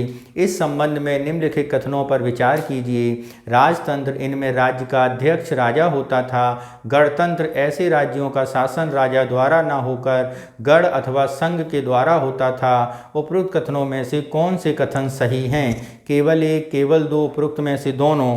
तो यहाँ पर यदि हम बात करें तो यहाँ पर ये दोनों कथन जो हैं बिल्कुल सही हैं, यानी ऑप्शन सी हमारा सही होगा। नेक्स्ट चलते हैं क्वेश्चन नंबर 32 पर। क्या कह रहा है 32? उसे समझते हैं। उदायन के उत्तराधिकारियों को हर्यक वंश के अंत के संबंध में निम्नलिखित कथनों पर विचार कीजिए। क्या है? बौद्ध ग्रंथों में उदायन के तीनों पुत्रों का उल्लेख है। इन तीनों को पितृहंता कहा गया है। क्या कहा गया है? पितृहंता कहा गया है। ठीक है। अंतिम राजा नागदशक कुछ प्रसिद्ध था, पुराण में उसे दर्शक कहा गया है। ये तीनों शासक अत्यंत निर्बल और विलासी थे। जनता ने इन पितृहंता सिंहासन को सिंहासन से उतारकर शिशुनाग नामक एक योग्य अमात्य को राजा बनाया और मगध में जिस नवीन वंश की स्थापना की गई वह शिशुनाग वंश के नाम से प्रसिद्ध हुआ। तो ये बातें जो तीनों कही गई हैं ये बिल्कुल क्या हैं? नितांत सही हैं, यानी ऑप्शन डी हमारा सही होगा। नेक्स्ट चलते हैं क्वेश्चन नंबर 33। क्या कह रहा है? जैन धर्म के संस्थापक एवं तीर्थंकर कौन थे? ऋषभदेव, पार्श्वनाथ, महावीर स्वामी और सिद्धार्थ। जो जैन धर्म के जो संस्थापक थे, जो 24वें तीर्थंकर थे, वो कौन हैं? वो आपके ऋषभदेव हैं, यानी ऑप्शन ए हमारा सही होगा। नेक्स्ट चलते हैं क्वेश्चन नंबर 34। क्या कह रहा है? मगध साम्राज्य निम्नलिखित में से कथनों पर विचार कीजिए। मगध की आर्थिक समृद्धि ने राजधानी पाटलिपुत्र को शिक्षा एवं साहित्य का प्रमुख केंद्र बना दिया। 2 व्याकरणाचार्य पाणिनि महापद्मम नंद के मित्र थे और उन्होंने पाटलिपुत्र में ही रहकर शिक्षा पाई थी। 3 मगध महाजनपद की सीमा उत्तर में गंगा से, दक्षिण में विंध्य पर्वत तक और पूरब में चंपा से पश्चिम में सोन नदी तक विस्तृत थी। नीचे दी गई कूट को माध्यम से सही उत्तर की पहचान कीजिए। तो यहाँ पर अगर हम बात करें तो ये चारों बातें क्या हैं मित्रों? बिल्कुल सही हैं, यानी ऑप्शन डी हमारा जो है वो सही हो जाएगा। नेक्स्ट चलते हैं क्वेश्चन नंबर 35। क्या कह रहा है 35? उसे समझते हैं। सिकंदर के प्रशासनिक विभाजन के संबंध में निम्नलिखित कथनों पर विचार कीजिए। क्या है सिकंदर? क्या कह रहा था सिकंदर? उसे समझते हैं। सिकंदर के आगमन से पूर्व पश्चिमोत्तर भारत में अनेक छोटे राज्यों में विभक्त था। सिकंदर ने उन्हें विजित कर इन भागों को में राजनीतिक एकता की स्थापना की। उसने इस संपूर्ण प्रदेश को 4 प्रशासनिक इकाइयों में विभक्त किया। उसने सिंधु नदी के निचले भाग में निचले भाग में पिथौना को बनाया और अपने इस कार्य को द्वारा सिकंदर ने अप्रत्यक्ष रूप से भारतीय एकता को प्रोत्साहन दिया। तो इसमें कौन से कथन सही हैं? तो यहाँ पर ये चारों कथन क्या हैं? बिल्कुल सही हैं, यानी ऑप्शन डी हमारा सही होगा। नेक्स्ट चलते हैं क्वेश्चन नंबर 36। क्या कह रहा है 36?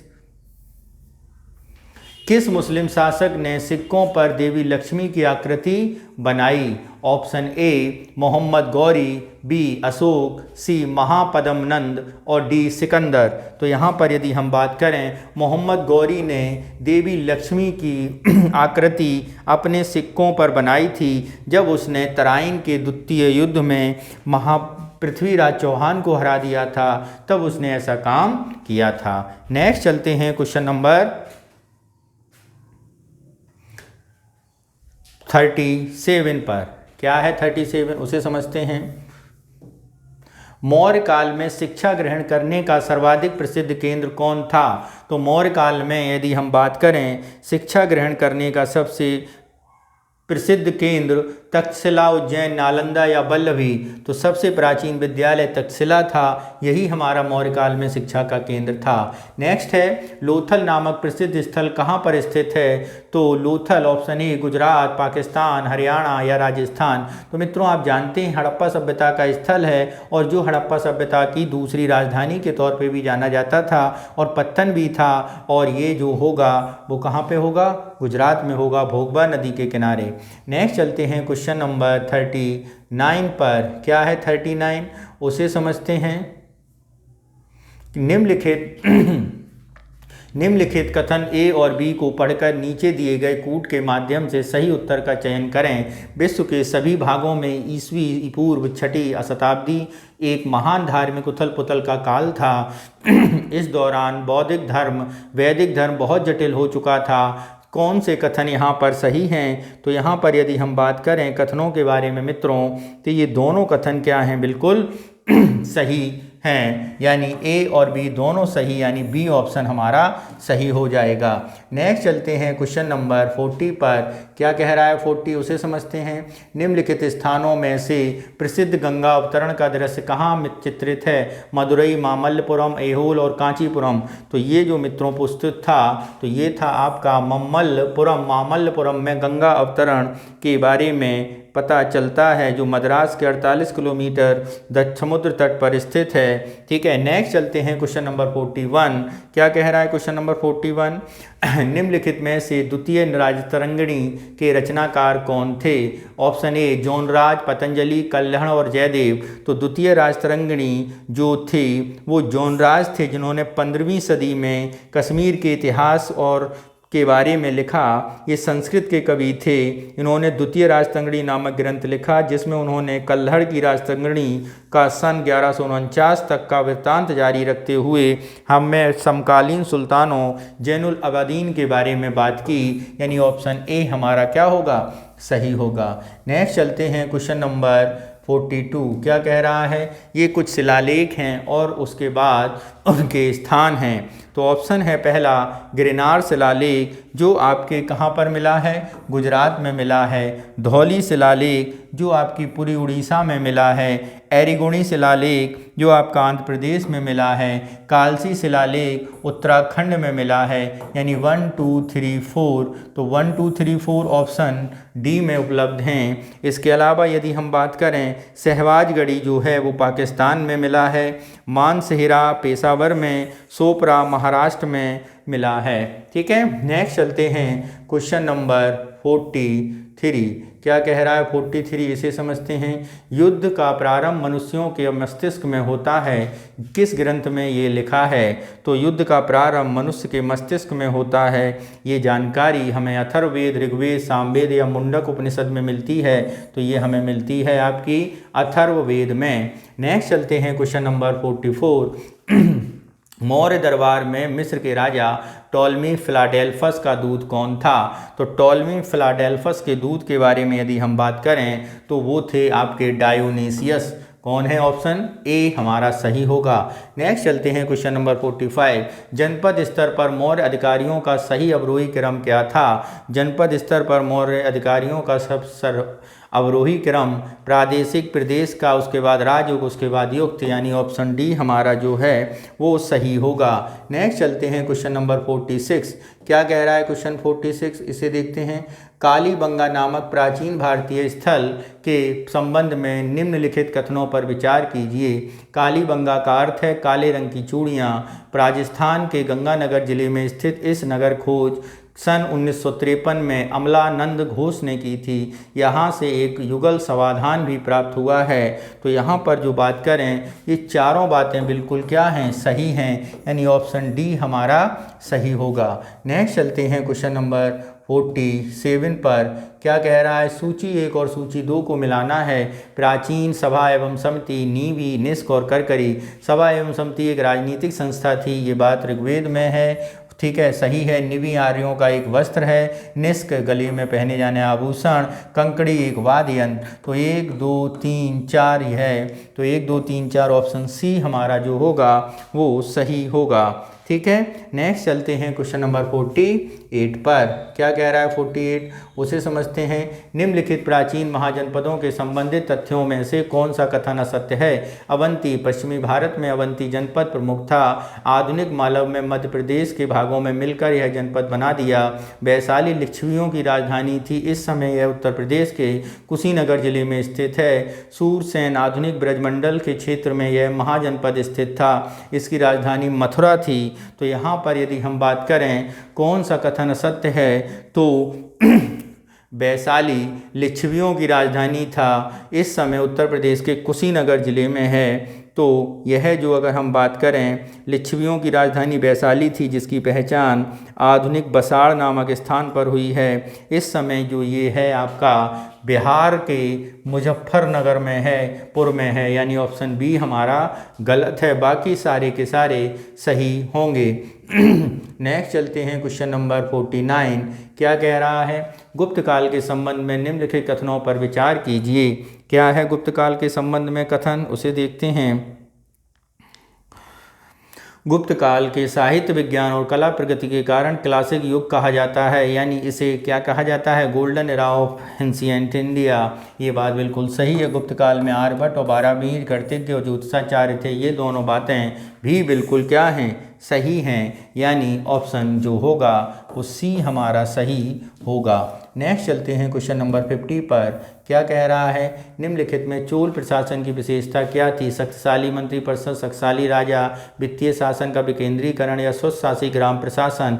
तो सबसे पहले रूरल एडमिनिस्ट्रेशन के बारे में भारतीय इतिहास में कहाँ पे दिखता है? वो हमें दिखता है आपके कहाँ पर? चोल प्रशासन में। कहाँ पर दिखता है? चोल प्रशासन में।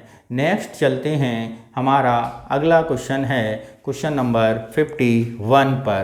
क्या है 51? उसे समझते हैं। सूची 1 और सूची 2 को सुमेलित कीजिए। सूची 1 मौर्य शासन अधिकारी, अंतर्वेदिक, अंतःपुर का अध्यक्ष, समाहर्ता, सन्निदाता और पौर। तो यहाँ पर यदि हम बात करें, अंतर्वेदिक अंतःपुर का अध्यक्ष होता था, समाहर्ता आय का संग्रह करता था, सन्निदाता राजकोषीय कोष का अध्यक्ष था, पौर नगर का कोतवाल था। तो यहाँ पर ये क्रम आपका बिल्कुल सही होगा, जो सी में दिखता है। इसके अलावा भी आपके देवारिक थे। क्या थे? देवारिक, गौवारिक, जो राजकीय द्वार रक्षक थे। राजकीय द्वार रक्षक थे।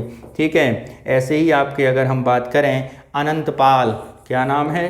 अंतपाल, जो सीमावर्ती दुर्गों का रक्षा करते थे। ठीक है। नेक्स्ट चलते हैं क्वेश्चन नंबर 52। क्या कह रहा है 52? उसे समझते हैं। मौर्य वंश के संबंध में निम्नलिखित कथनों पर विचार कीजिए। मौर्य वंश के उपरांत शुंग वंश का शासन प्रारंभ हुआ। अंतिम मौर्य शासक बृहद्रथ की हत्या करके सेनापति पुष्यमित्र शुंग ने शुंग वंश की स्थापना की। ठीक है। उसने अपने जीवन काल में 2 अश्वमेध यज्ञ आयोजित किए। तो ये जो तीनों बातें की गई हैं, ये पूरी की पूरी सही हैं। और इस यज्ञ का जो था, उसका गुरु जो थे वो पतंजलि थे, यानी ऑप्शन डी हमारा सही होगा।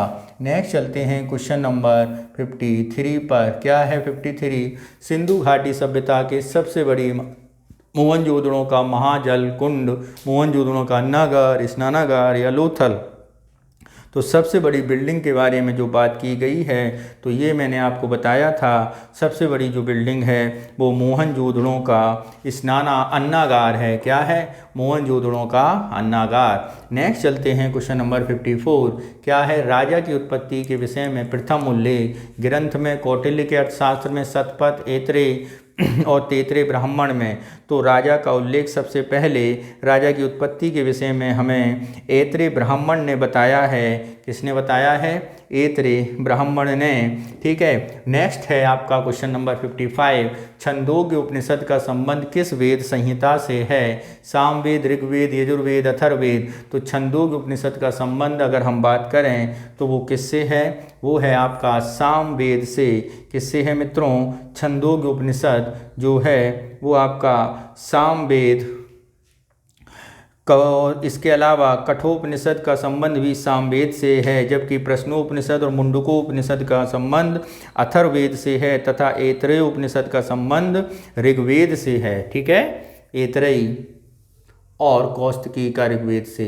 नेक्स्ट चलते हैं क्वेश्चन नंबर 56। छठी शताब्दी में उदित होने वाले धार्मिक आंदोलन में निम्न में से कौन सा आचार्य नितांत भौतिकवादी था? अजीत को शक, मलिन, मृत्यु के बाद सब कुछ नष्ट, ये तो इसने कहा। ठीक है। उसके बाद यदि हम बात करें पूरन कश्यप, अच्छे या बुरे कर्मों का कोई पालन नहीं। पकुधाचार्यान 7 तत्वों का नित्यवादी। मेखला पुत्र गोसाल, प्रत्येक आधार पर नियति। ठीक है। तो यहाँ पर यदि हम बात करें कौन सा आचार्य नितांत भौतिकवादी था, तो गोसाल थे, जो प्रत्येक वक्त पर क्या कहते थे? आपके नियति की बात करते थे। और ये जो गोसाल हैं वो आपके जो थे आजीवक के तौर पर इन्होंने एक संप्रदाय भी बनाया था। ठीक है।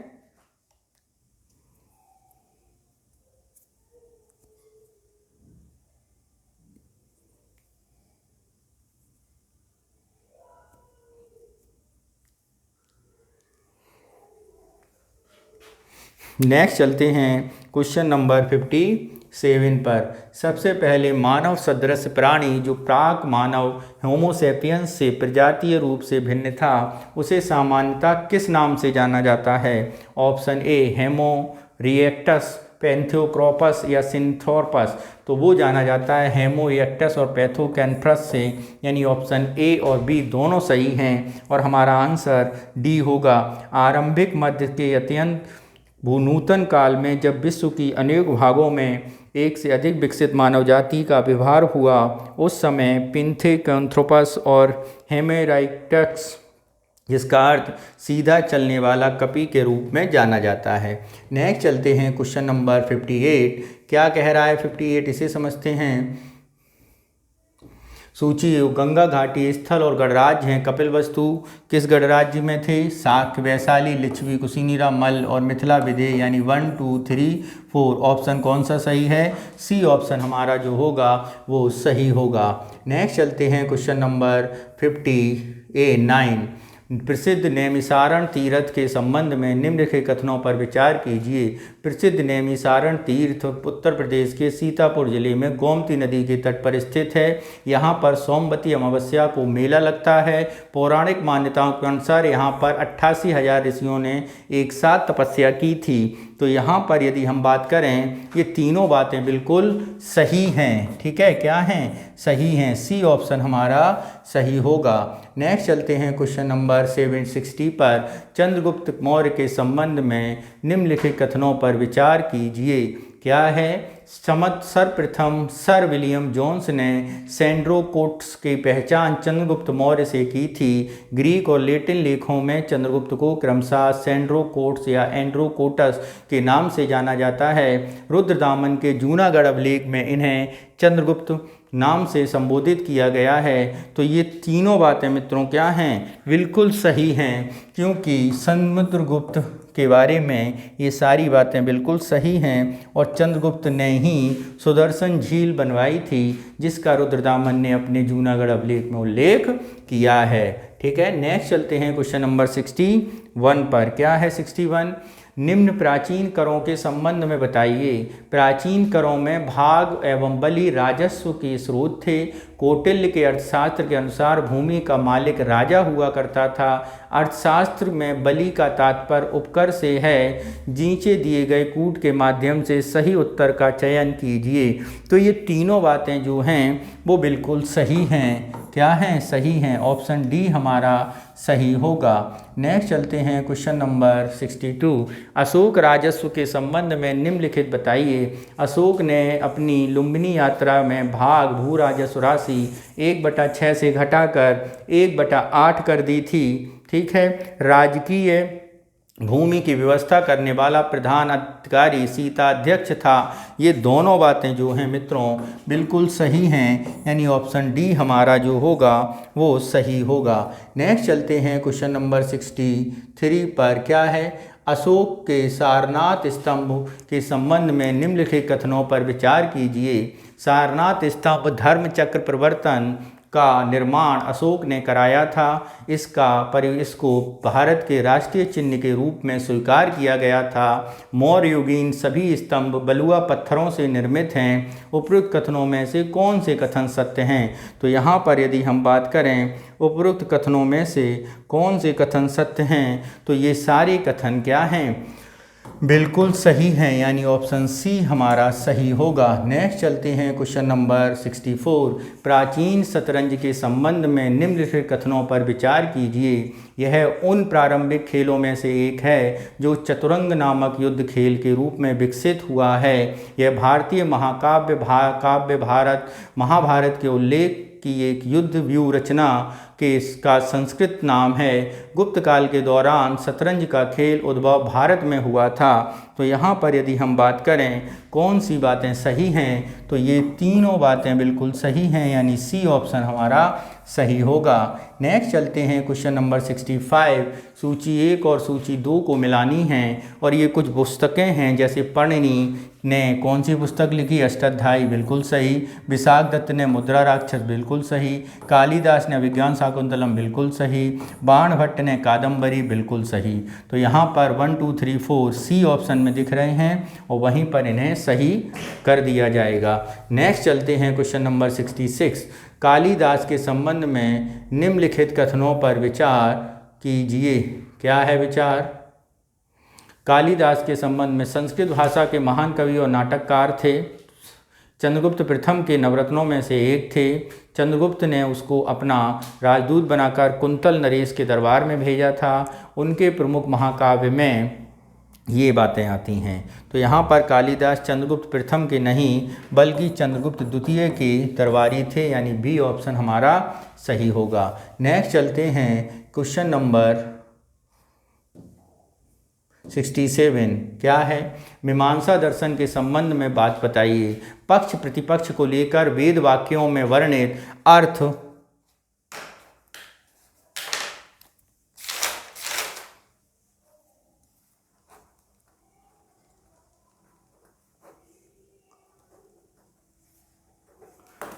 क्या है? पक्ष प्रतिपक्ष को लेकर वेद वाक्यों में वर्णित धर्म अर्थ विचार का नाम मीमांसा है।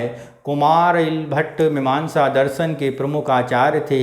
जैमिनी ने मीमांसा दर्शन में वर्णाश्रम व्यवस्था का वर्णन किया है। उपरोक्त में से कौन से माध्यम के सही उत्तर हैं? तो यहाँ पर यदि हम बात करें तो कौन सी बात बिल्कुल सही होगी? तो ये सभी बातें जो हैं बिल्कुल सही हैं, यानी ऑप्शन डी हमारा जो है वो सही होगा। नेक्स्ट चलते हैं क्वेश्चन नंबर 68 पर। क्या है 68? प्राचीन संगम काल के संबंध में निम्नलिखित कथनों पर विचार कीजिए। क्या है?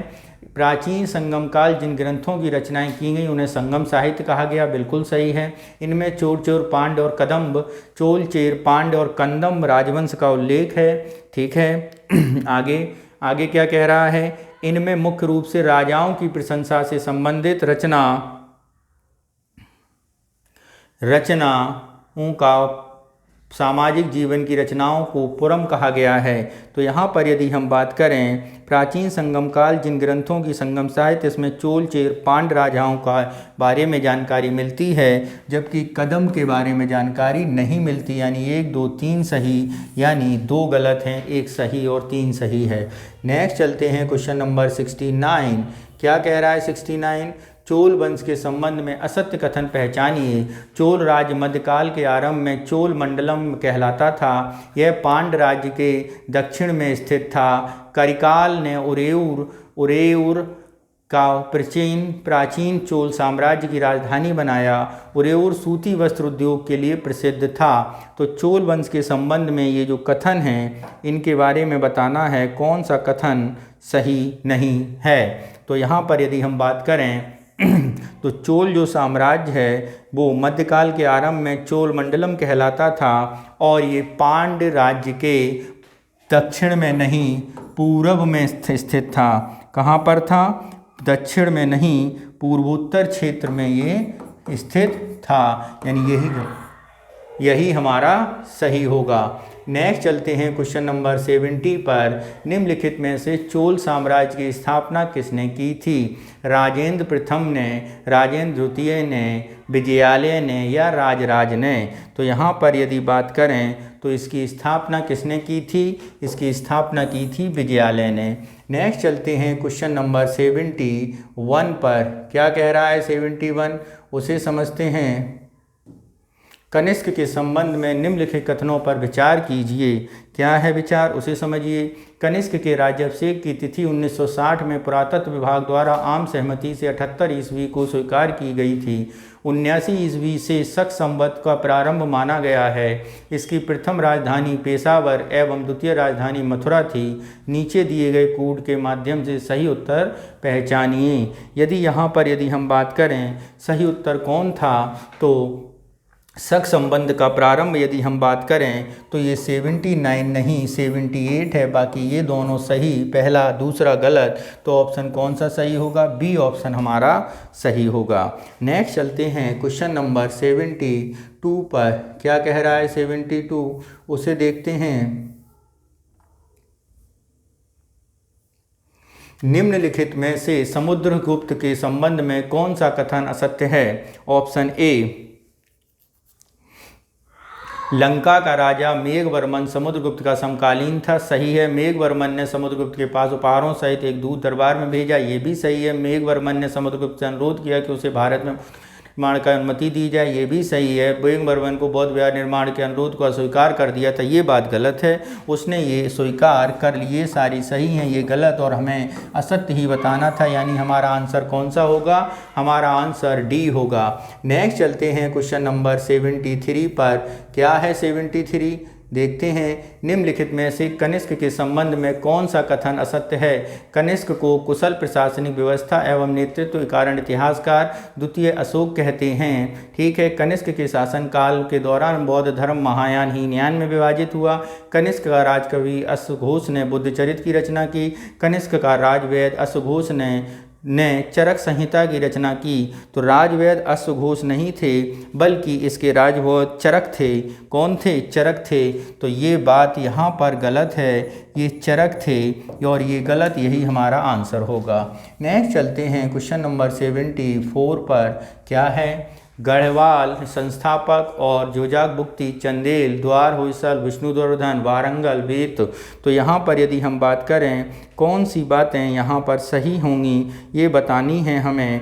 तो यहाँ पर यदि हम जाएं, गढ़वाल चंद्रदेव द्वारा, जोजाक बुक्ति नन्नुक द्वारा, होयसल विष्णुवर्धन द्वारा, वारंगल वेद प्रथम द्वारा, यानी 1 2 3 4 यहाँ ऑप्शन ए में दिख रहा है, यानी ए हमारा सही उत्तर होगा। नेक्स्ट चलते हैं क्वेश्चन नंबर 75 भीमबेटका के संबंध में निम्नलिखित कथनों पर विचार कीजिए। भीमबेटका मध्य प्रदेश के रायसेन जिले में स्थित पुरापाषाण कालिक आवासीय पुरास्थल है। ये बात बिल्कुल क्या है, सही है। नेक्स्ट, ये आदि मानव द्वारा बनाए गए शैलचित्र शैलाश्रयों के लिए प्रसिद्ध हैं। ये भी बात सही है। ये चित्र भारतीय उपमहाद्वीप में मानव जीवन के प्राचीनतम चिन्ह हैं। ये भी बात बिल्कुल सही है। यानी तीनों बातें सही, ऑप्शन सी हमारा सही हो जाएगा मित्रों। नेक्स्ट चलते हैं क्वेश्चन नंबर 76 पर। क्या है, वेदों को भली भांति समझने के लिए 6 वेदांगों की रचना की है। शिक्षा, उच्चारण करना, ज्योतिष, भाग्यफल, कल्प, कर्मकांड, दर्शन, मौलिक सत्य, निरुक्त, भाषा विज्ञान, छंद, चतुष्पदी, श्लोक। इनमें से कौन कूट सही उत्तर हैं। यानी वेदों के लिए ये बातें कही गई हैं, तो वेदों के लिए उच्चारण विधि सही, ज्योतिष, भाग्यफल, कल्प, कर्मकांड, व्याकरण, व्युत्पत्ति, निरुक्त, भाषा विज्ञान और छंद, चतुष्पदी, श्लोक। तो यहाँ पे कौन सा सही सुमेलित नहीं है, यहाँ पे दर्शन सही सुमेलित नहीं है। इसकी जगह क्या है, व्याकरण है। यानी ऑप्शन सी हमारा सही होगा। नेक्स्ट चलते हैं क्वेश्चन नंबर 77। ऐतिहासिक साहित्यिक स्रोतों के संबंध में निम्नलिखित कथनों पर विचार कीजिए। क्या कह रहा है, प्लिनी ने पहली सदी में नेचुरल हिस्ट्री नामक पुस्तक लिखी। टोल्मी ने पुस्तक जियोग्राफी किसी अज्ञात लेखक के साथ प्रेपिल्स ऑफ द एरिथियन सी भूगर्भ के भूगोल की व्यापारिक वस्तुओं के बारे में जानकारी मिलती है। पेरिपल्स ऑफ द एरिथियन सी की रचना हेरोडोटस ने की। तो यहाँ पर ये जो तीनों बातें हैं ये बिल्कुल सही हैं। यानी ऑप्शन जो सी डी होगा वो हमारा सही होगा। डी हमारा सही उत्तर होगा। नेक्स्ट चलते हैं क्वेश्चन नंबर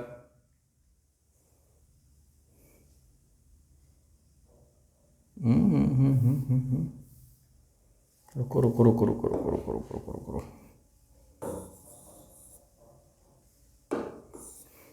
क्या कह रहा है, प्लिनी ने पहली नेचुरल हिस्ट्री लिखी। ये बात तो सही है। पेरिप्लन ऑफ एरिथियन सी की रचना हेरोडोटस ने, नहीं ये बात गलत है। 1 और 2 सही हैं। ठीक है, पेरिप्लन्स ऑफ द एरिथियन सी के बारे में यदि हम बात करें तो ये भूगोल की व्यापारिक है जिसकी रचना हेरोडोटस ने हिस्टोरिका की थी।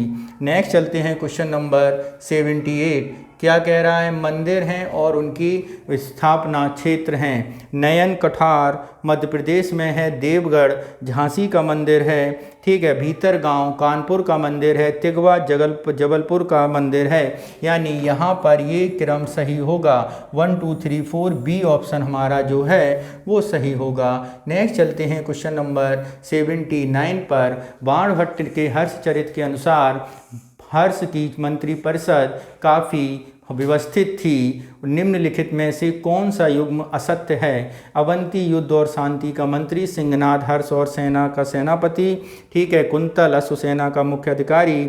स्कंदगुप्त के बारे में बात करें तो ये क्या था आपका, हस्ती सेना का प्रमुख। तो स्कंदगुप्त हस्ती सेना का प्रमुख, ये बात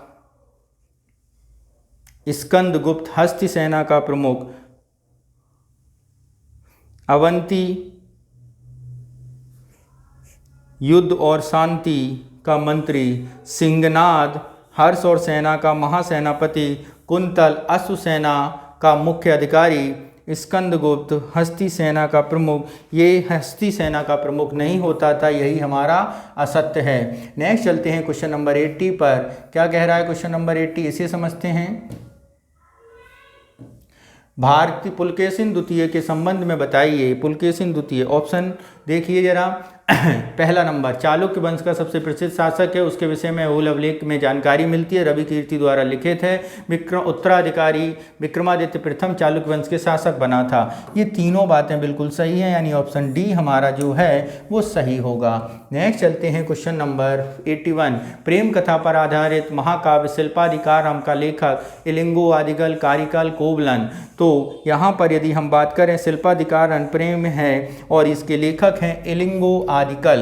नेक्स्ट चलते हैं क्वेश्चन नंबर 82 82 पर। क्या है 82? विरूपाक्ष मंदिर के संबंध में निम्नलिखित कथनों पर विचार कीजिए। विरूपाक्ष मंदिर हम्पी कर्नाटक में स्थित है, दक्षिण भारत का द्रविड़ शैली में निर्मित है, भगवान शिव को समर्पित है। ये तीनों बातें मित्रों क्या हैं? बिल्कुल सही हैं। सी ऑप्शन हमारा सही होगा। नेक्स्ट चलते हैं क्वेश्चन नंबर 83। क्या कह रहा है 83? कोणार्क सूर्य मंदिर का निम्नलिखित कथनों पर विचार कीजिए। इसका निर्माण गंग वंश के सर नरसिंह देव वर्मन ने करवाया था। ठीक है, ये बात बिल्कुल सही है। आगे देखते हैं, यह उड़ीसा में स्थित है, ये भी सही है। कलिंग शैली निर्मित सूर्य मंदिर बेल पगोड़ा में कहा जाता है। यूनेस्को द्वारा 2020 में इसे क्या किया? विश्व धरोहर स्थल बताया है।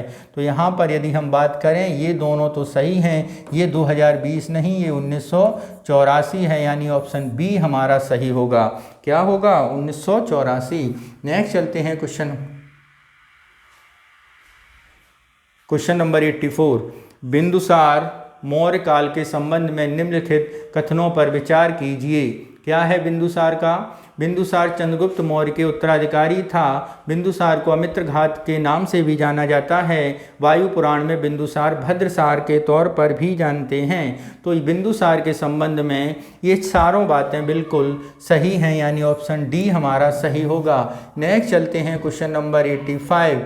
क्या है? बिंदुसार के शासनकाल में तक्षशिला में 2 विद्रोह का वर्णन मिलता है। इस विद्रोह को दबाने के लिए बिंदुसार ने पहले सुसीम को, बाद में अशोक को, पहले अशोक को, बाद में सुसीम को, वह स्वयं गया था, उपरोक्त में से कोई नहीं।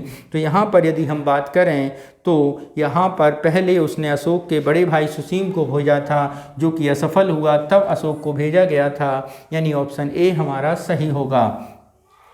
नेक्स्ट चलते हैं क्वेश्चन नंबर 86।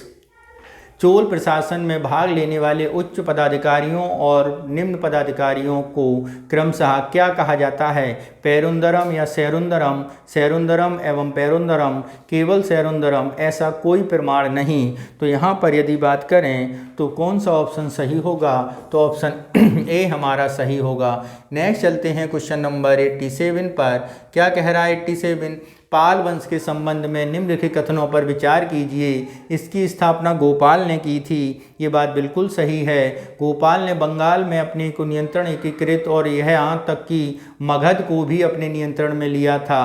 पाल वंश की राजधानी मुंगेर थी। तो ये तीनों बातें बिल्कुल सही हैं, यानी ऑप्शन डी हमारा जो होगा वो सही होगा।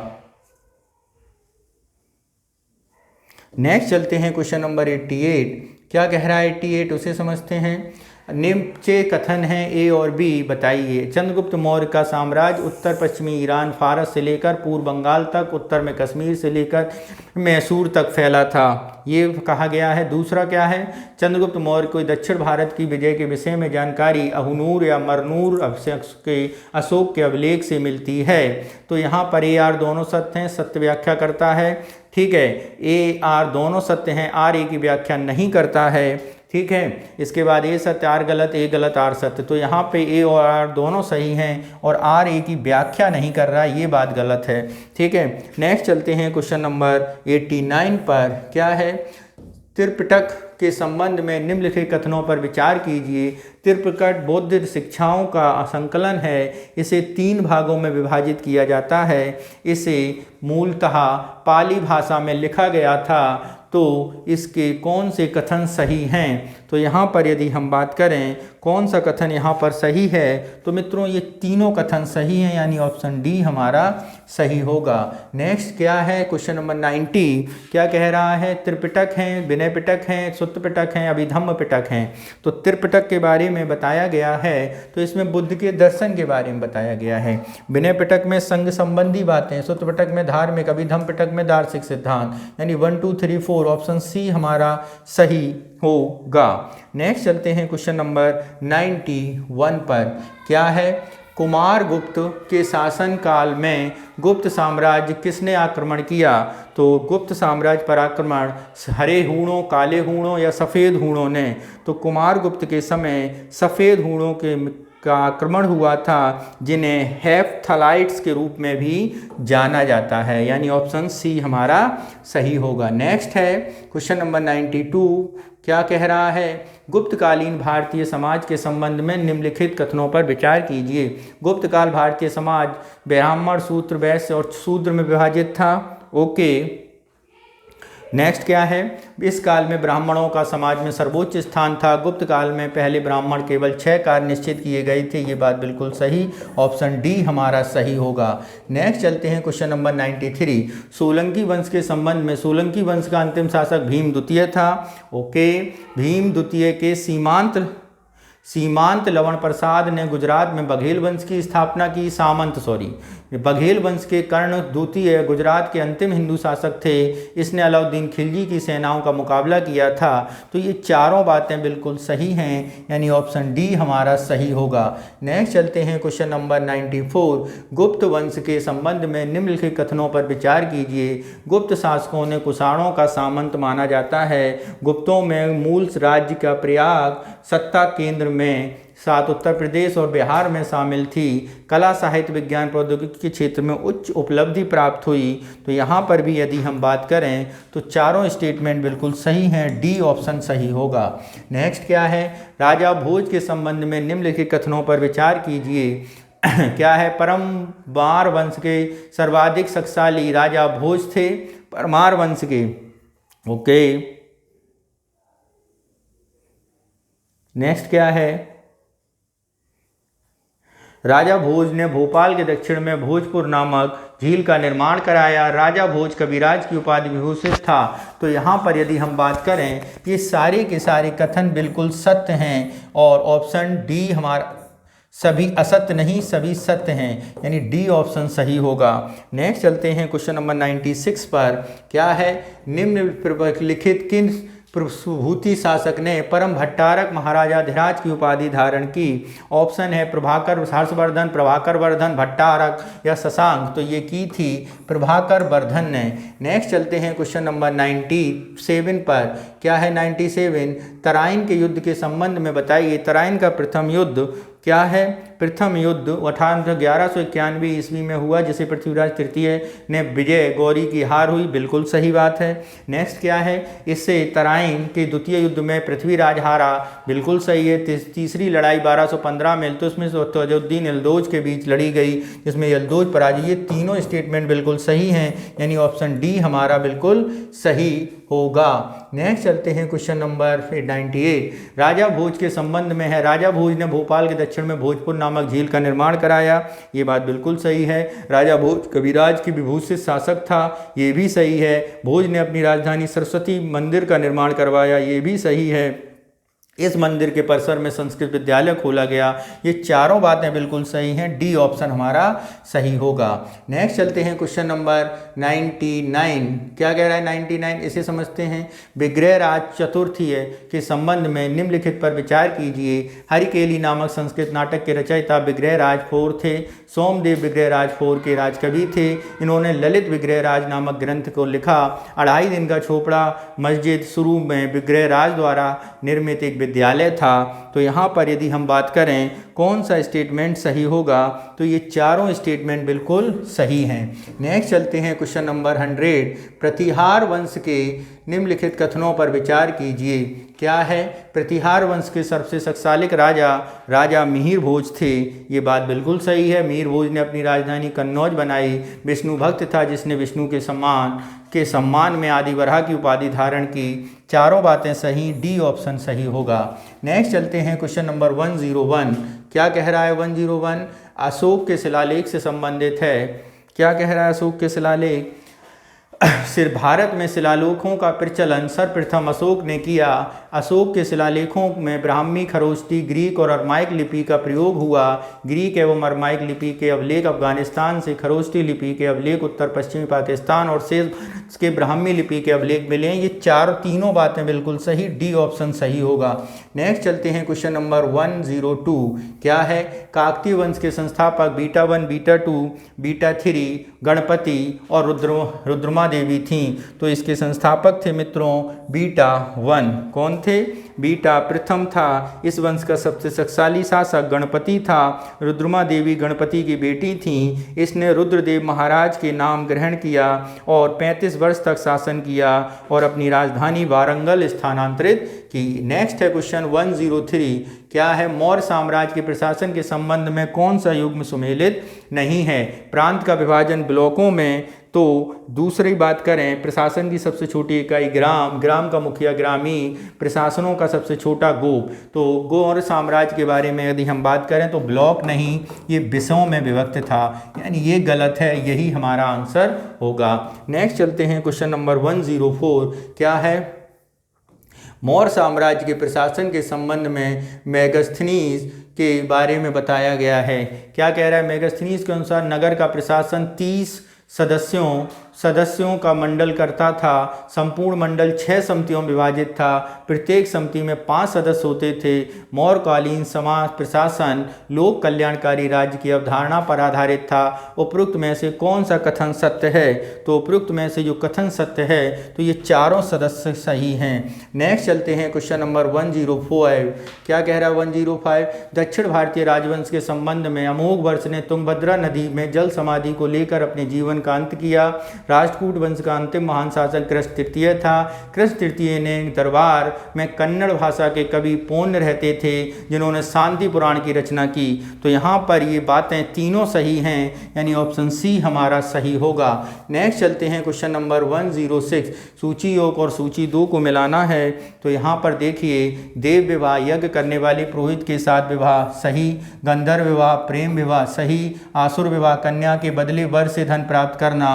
प्राजापत्य, बिना लेन देन से विवाह, योग्य वर को विवाह, यानी 1 2 3 4 ऑप्शन डी हमारा सही होगा। नेक्स्ट चलते हैं क्वेश्चन नंबर 107। नीचे दिए गए कथन, इनमें से एक को अभिकथन ए, दूसरे को आर कहा गया।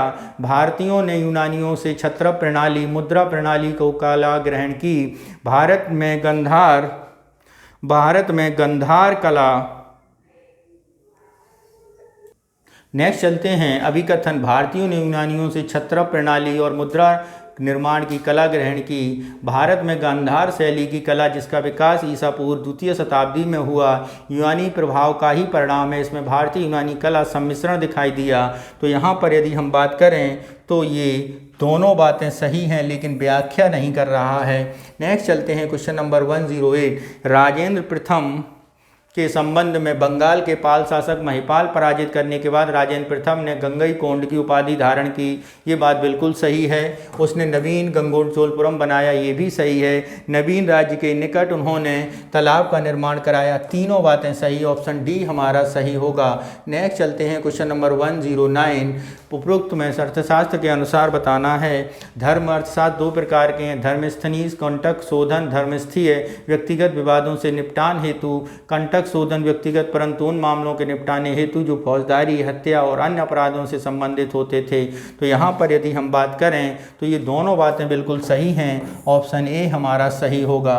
नेक्स्ट चलते हैं क्वेश्चन नंबर 110। क्या कह रहा है 110? नीचे दिए गए कथन के बारे में बताना है।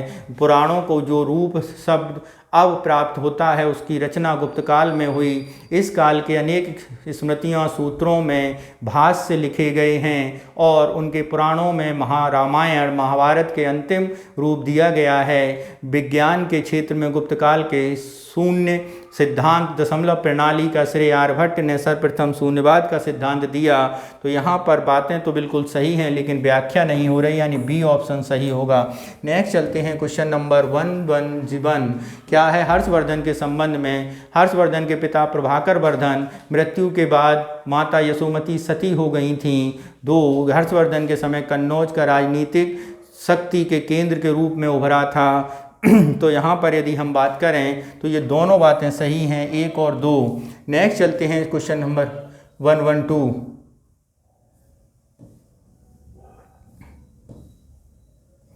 निष्क्रमण, जन्म के 12वें दिन चौथे महीने के बीच किसी दिन बच्चे के घर के बाहर निकलने के अवसर पर किया जाता था। निष्क्रमण संस्कार, ये कुछ संस्कार दिए गए हैं, ठीक है। दूसरा, अन्न प्रशासन, छोटे शिशु के 6ठे मास में अन्न खिलाया, बिल्कुल सही। चूड़ामण, शिशु के 3 8वें वर्ष के बीच किसी को मुंडन कराया जाता है।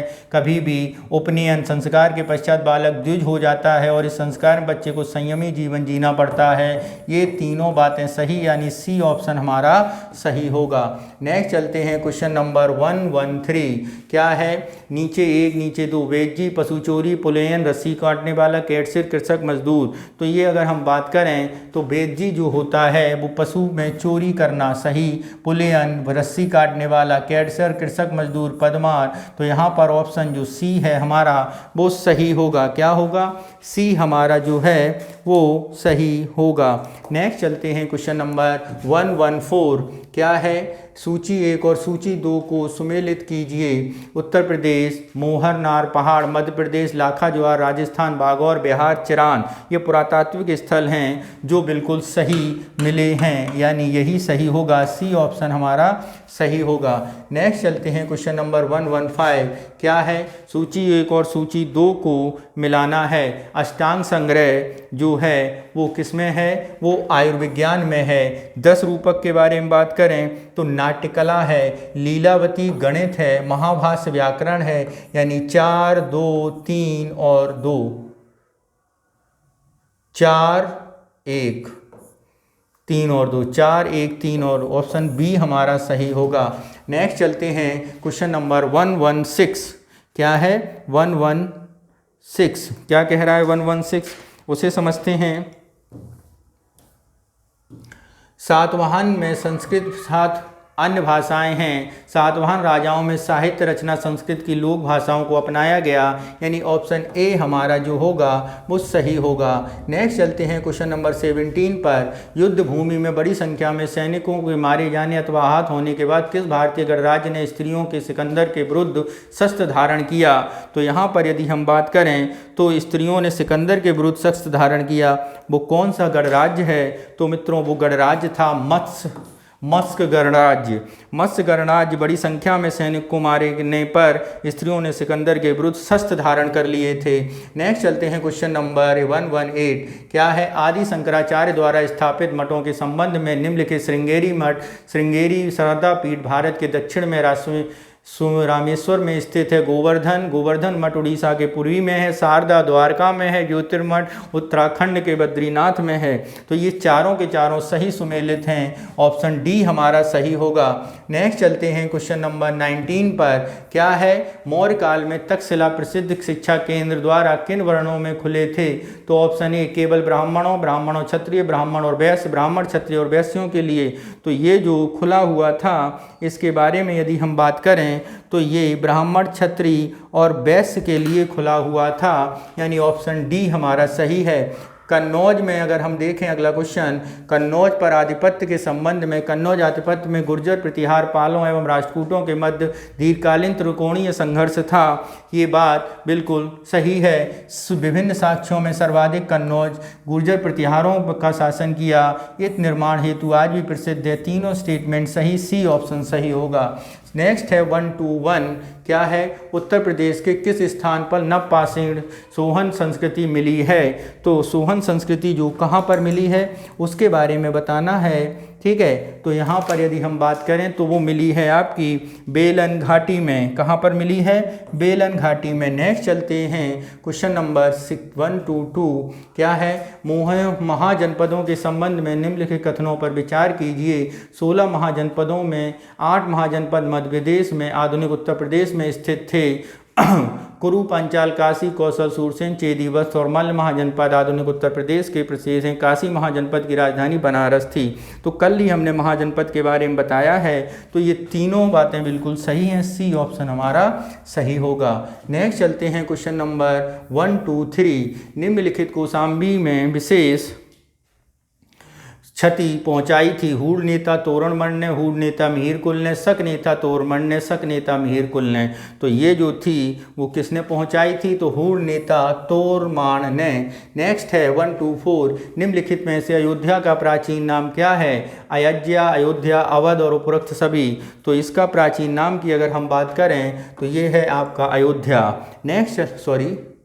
अयोध्या का प्राचीन नाम अयोध्या है। क्या है? अयोध्या है, यानी ऑप्शन बी हमारा जो है वो सही आंसर होगा। अयोध्या है अयोध्या का। नेक्स्ट चलते हैं क्वेश्चन नंबर 125। क्या कह रहा है 125? हर्षवर्धन 2 महान धार्मिक सम्मेलनों का आयोजन उत्तर प्रदेश के किस शहर में किया? कन्नौज, प्रयाग, बनारस, कुशीनगर, अयोध्या, मथुरा, उपरोक्त में से कोई नहीं।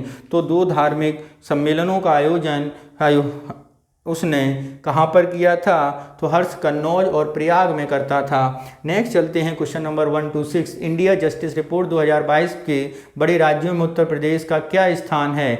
इंडिया जस्टिस रिपोर्ट 2022 के बड़े राज्यों में उत्तर प्रदेश का स्थान के बारे में यदि हम बात करें तो बड़े राज्यों में उत्तर प्रदेश अंतिम पायदान पर सही है। बड़े राज्यों में उत्तर प्रदेश 18वें स्थान पर, यानी ऑप्शन डी हमारा सही होगा। नेक्स्ट चलते हैं क्वेश्चन नंबर 127। क्या है? राष्ट्रीय दल नेशनल पार्टी के संबंध में निम्नलिखित कथनों पर विचार कीजिए। क्या है विचार? राष्ट्रीय दल नेशनल पार्टी के संबंध में 10 अप्रैल 2023 को निर्वाचन में आम आदमी पार्टी को राष्ट्रीय दल का दर्जा दे दिया। तो ओके, निर्वाचन आयोग ने अखिल भारतीय तृणमूल कांग्रेस, भारतीय कम्युनिस्ट पार्टी, राष्ट्रवादी कांग्रेस राष्ट्रीय दल का दर्जा ले लिया। ये बात सही दोनों हैं, ए सही होगा। नेक्स्ट चलते हैं क्वेश्चन नंबर 128। क्या है 128? 18 जनवरी 2023 में पहला संविधान साक्षर जिला कौन सा घोषित है?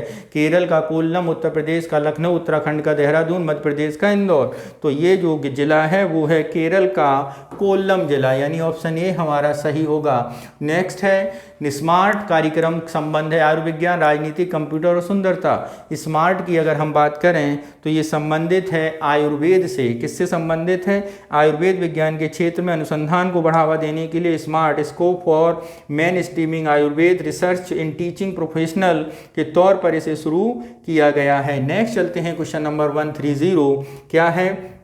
23वां राष्ट्रमंडल खेल 2026 में कहाँ आयोजित किया जाएगा? तो option A Bharat, Australia, Japan और इंग्लैंड। तो ये ऑस्ट्रेलिया में खेला जाएगा। और 1930 की अगर यहीं पर बात कर लें तो वो कनाडा में खेला जाएगा। कहाँ पर? कनाडा में। और 22वें जो आयोजित हुए थे वो बर्मिंघम में हुए थे। हाल ही में पहली भारत नेपाल गौरव पर्यटक ट्रेन को किस रेलवे स्टेशन से हरी झंडी दी गई है? तो ऑप्शन ए है कुशीनगर, चारबाग, सफदरजंग रेलवे स्टेशन। तो दिल्ली के सफदरजंग रेलवे स्टेशन से इसे हरी झंडी दी गई है। नेक्स्ट चलते हैं 132। हाल ही में किस देश की सरकार ने भीषण सूखे से देखते हुए पो नदी के आसपास 5 उत्तरीय क्षेत्र में आपातकाल की घोषणा कर दी है? तो वो है नेपाल, यूक्रेन, इटली, यानी ऑप्शन सी हमारा सही होगा। इटली सरकार ने देश के भीषण सूखे के लिए 5 उत्तरी क्षेत्र के आसपास आपातकाल की घोषणा कर दी है। नेक्स्ट है क्वेश्चन नंबर 133। दिसंबर 2022 में रेल यात्रियों को उच्च गुणवत्ता का पौष्टिक भोजन उपलब्ध कराने के लिए उत्तर प्रदेश के किस रेलवे स्टेशन को 5 स्टार रेटिंग दी गई? बनारस, चारबाग, अयोध्या और उपयुक्त में से कोई नहीं। तो वो रेलवे स्टेशन है आपका कौन सा? Varanasi railway station. ठीक है, कौन सा है? वाराणसी रेलवे स्टेशन 2019 में दिया गया था। ठीक है, सबसे पहले दिया गया था मुंबई रेलवे स्टेशन को, फिर बनारस रेलवे स्टेशन को दिया गया है। नेक्स्ट चलते हैं सूची 1 और सूची 2 को मिलाना है। देहला 1 दिसंबर एड्स दिवस, 5 जून पर्यावरण, 31 मई तंबाकू, 16 सितंबर ओजोन। ये जो क्रम है यही आपका सही आंसर होगा। तो 1 2 3 4 ऑप्शन सी हमारा सही है। नेक्स्ट चलते हैं क्वेश्चन नंबर 135। नए संसद भवन के संबंध में, नए संसद भवन की आधारशिला नरेंद्र मोदी ने दिसंबर 2020 में रखी थी। ये बात बिल्कुल सही है। इसका उद्घाटन 28 मई को नरेंद्र मोदी द्वारा किया गया, ये भी सही है। नए इसका निर्माण सेंट्रल विस्टा परियोजना द्वारा किया गया, सही है। संसद भवन का निर्माण कार्य टाटा प्रोजेक्ट लिमिटेड ने पूरा किया, ये भी सही है, यानी ऑप्शन डी हमारा सही होगा। नेक्स्ट चलते हैं सूची 1 और सूची 2 को मिलाना है। अंतर्राष्ट्रीय दशक और उनके विषय के बारे में बात की गई है। जरा देखिए इस विषय को समझिए। 2022-32 स्वदेशी भाषाओं का अंतर्राष्ट्रीय दशक। ठीक है, 2021-30 संयुक्त राष्ट्र भाषा का 2000 दशक। ठीक है, 1928 शांति दशक, 1827 गरीबी उन्मूलन। तो ये जो क्रम दिया गया है यही इसका सही है, यानी सी ऑप्शन सही होगा। नेक्स्ट चलते हैं क्वेश्चन नंबर 1237। नवपाषाण काल में धान की खेती के साक्ष्य कहाँ मिले? कोलडीवा, मथुरा, बागपत और सराय नहार। तो ये मैंने आपको बताया है। तो नवपाषाण काल के चावल के जो साक्ष्य मिले हैं वो प्रतापगढ़ के पास कोलडीवा में मिले हैं। नेक्स्ट चलते हैं क्वेश्चन नंबर 138। 23 जनवरी 2023 को किस राज्य के मुख्यमंत्री ने राज्य देश का पहला हरित राज्य बनाने की लक्ष्य 2025 रखा है? तो पहला हरित राज्य बनाने की जो बात रखी है वो है आपके हिमाचल प्रदेश ने। नेक्स्ट चलते हैं क्वेश्चन नंबर 139 देखते हैं। महाभारत के कुरुवंश की राजधानी कहाँ थी? तो महाभारत के कुरुवंश की राजधानी हस्तिनापुर थी, जो मेरठ के पास है। नेक्स्ट चलते हैं क्वेश्चन नंबर 140। एक सिकंदर के संबंध में निम्न कथनों पर विचार कीजिए। सिकंदर गुरु अरस्तु, अरस्तु गुरु प्लूटो, प्लूटो के गुरु सुकरात थे। बिल्कुल सही है। सिकंदर ने 226 में आक्रमण किया था। सेल्यूकस निकेटर सेनापति था, ये भी सही है। सिकंदर सेना व्यास नदी को पार करने से मना कर दिया। सिकंदर की अंतिम विजय पाटल थी। तो यहाँ पर यदि हम बात करें, ये बात बिल्कुल तीनों सही हैं, यानी ऑप्शन डी हमारा सही होगा। नेक्स्ट चलते हैं 141। राजपूत वंश के संबंध में। राजपूत वंश का अंतिम महान शासक कृष्ण तृतीय था। इसके दरबार कन्नड़ के कवि पौन्य रहते थे। राजपूत ने अपने राज्य के मुसलमान व्यापारियों को बचने, इस्लाम का प्रचार करने की स्वीकृति दी। तो यहाँ पर यदि हम बात करें तो ये दोनों बातें बिल्कुल सही हैं। Question number 142। क्वेश्चन नंबर 142 में अगर हम बात करें, क्या है question number 142? Monkey pox virus कारण होने वाला वायरस जूनोटिक वो रोग है। मंकी पॉक्स बैक्टीरिया के कारण होने वाला वायरस है। ठीक है, मंकी पॉक्स वायरस पहली बार कोपेनहेगन डेनमार्क में लैब बंदरों से खोजा गया था। तो यहाँ पे कौन से असत्य हैं? तो यहाँ पे यदि हम असत्य के बारे में बात करें तो मंकी पॉक्स वायरस के कारण होने वाला वायरस जूनोटिक रोग है। क्या है? जूनोटिक रोग है। मंकी पॉक्स वायरस पहली बार 1958 में कोपेनहेगन डेनमार्क की लैब में खोजा गया। मानव 1970 में मानव में पहला केस गणराज्य में आया था।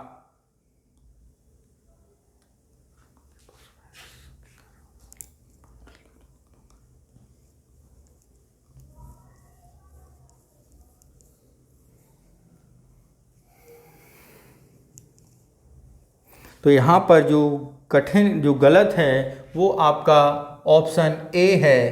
ठीक है, मंकी पॉक्स बैक्टीरिया के कारण होने वाला वायरल नहीं, सॉरी, बी है।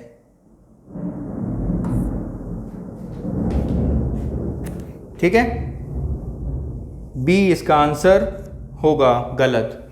ठीक, नेक्स्ट चलते हैं क्वेश्चन नंबर 143। क्या कह रहा है? इस्लाम धर्म के संबंध सितंबर 622 ईस्वी पैगंबर मक्का के मदीना में, और ये ठीक है, तो यहाँ पर बात करनी है। पैगंबर संबत चला, मोहम्मद साहब की मृत्यु, इस्लाम धर्म दो भागों में बट गया, सिया मोहम्मद शब्द की समाज की शिक्षा सुन्नी, मोहम्मद साहब के कथनों विश्वास, इस्लाम जगत के खलीफा 1924 में, ये चारों बातें सही हैं। नेक्स्ट चलते हैं क्वेश्चन नंबर 144। हाल ही में शराब पर स्वास्थ्य चेतावनी देने वाला विश्व का पहला देश कौन बना? तो शराब पर चेतावनी देने वाला विश्व का पहला देश जो है वो कौन बना है? आयरलैंड ऐसा देश बना है। नेक्स्ट, हाल ही में किसने 13वीं हॉकी इंडिया सब जूनियर पुरुष चैंपियनशिप जीती? तो ये चैंपियनशिप जीती थी, जूनियर पुरुष रेसलिंग चैंपियनशिप उत्तर प्रदेश ने जीती थी। किसने जीती थी? उत्तर प्रदेश ने। हाल ही में made in India 75 of business and enterprises नामक पुस्तक का विमोचन किया गया। तो ये विमोचन किसने लेखक हैं? तो अमिताभ कांत इसके लेखक हैं। नेक्स्ट, हाल ही में अग्नि-1 बैलिस्टिक मिसाइल का सफल परीक्षण किस राज्य से किया गया? तो बैलिस्टिक मिसाइल का सफल परीक्षण जो किया गया वो उड़ीसा के व्हीलर द्वीप से किया गया था। ठीक है, ballistic missile APJ Abdul Kalam द्वीप से। नेक्स्ट है, हाल ही में बंदरा वर्सोवा समुद्री पुल का नाम किसके नाम पर है? तो वो नाम है अटल बिहारी। क्या नाम है उसका? तो हाल ही में वर्सोवा समुद्री पुल का नाम प्रसिद्ध स्वतंत्रता सेनानी वी.डी. सावरकर के नाम पर रखा गया है। ऑप्शन सी हमारा सही होगा। ठीक है, नेक्स्ट चलते हैं क्वेश्चन नंबर 149।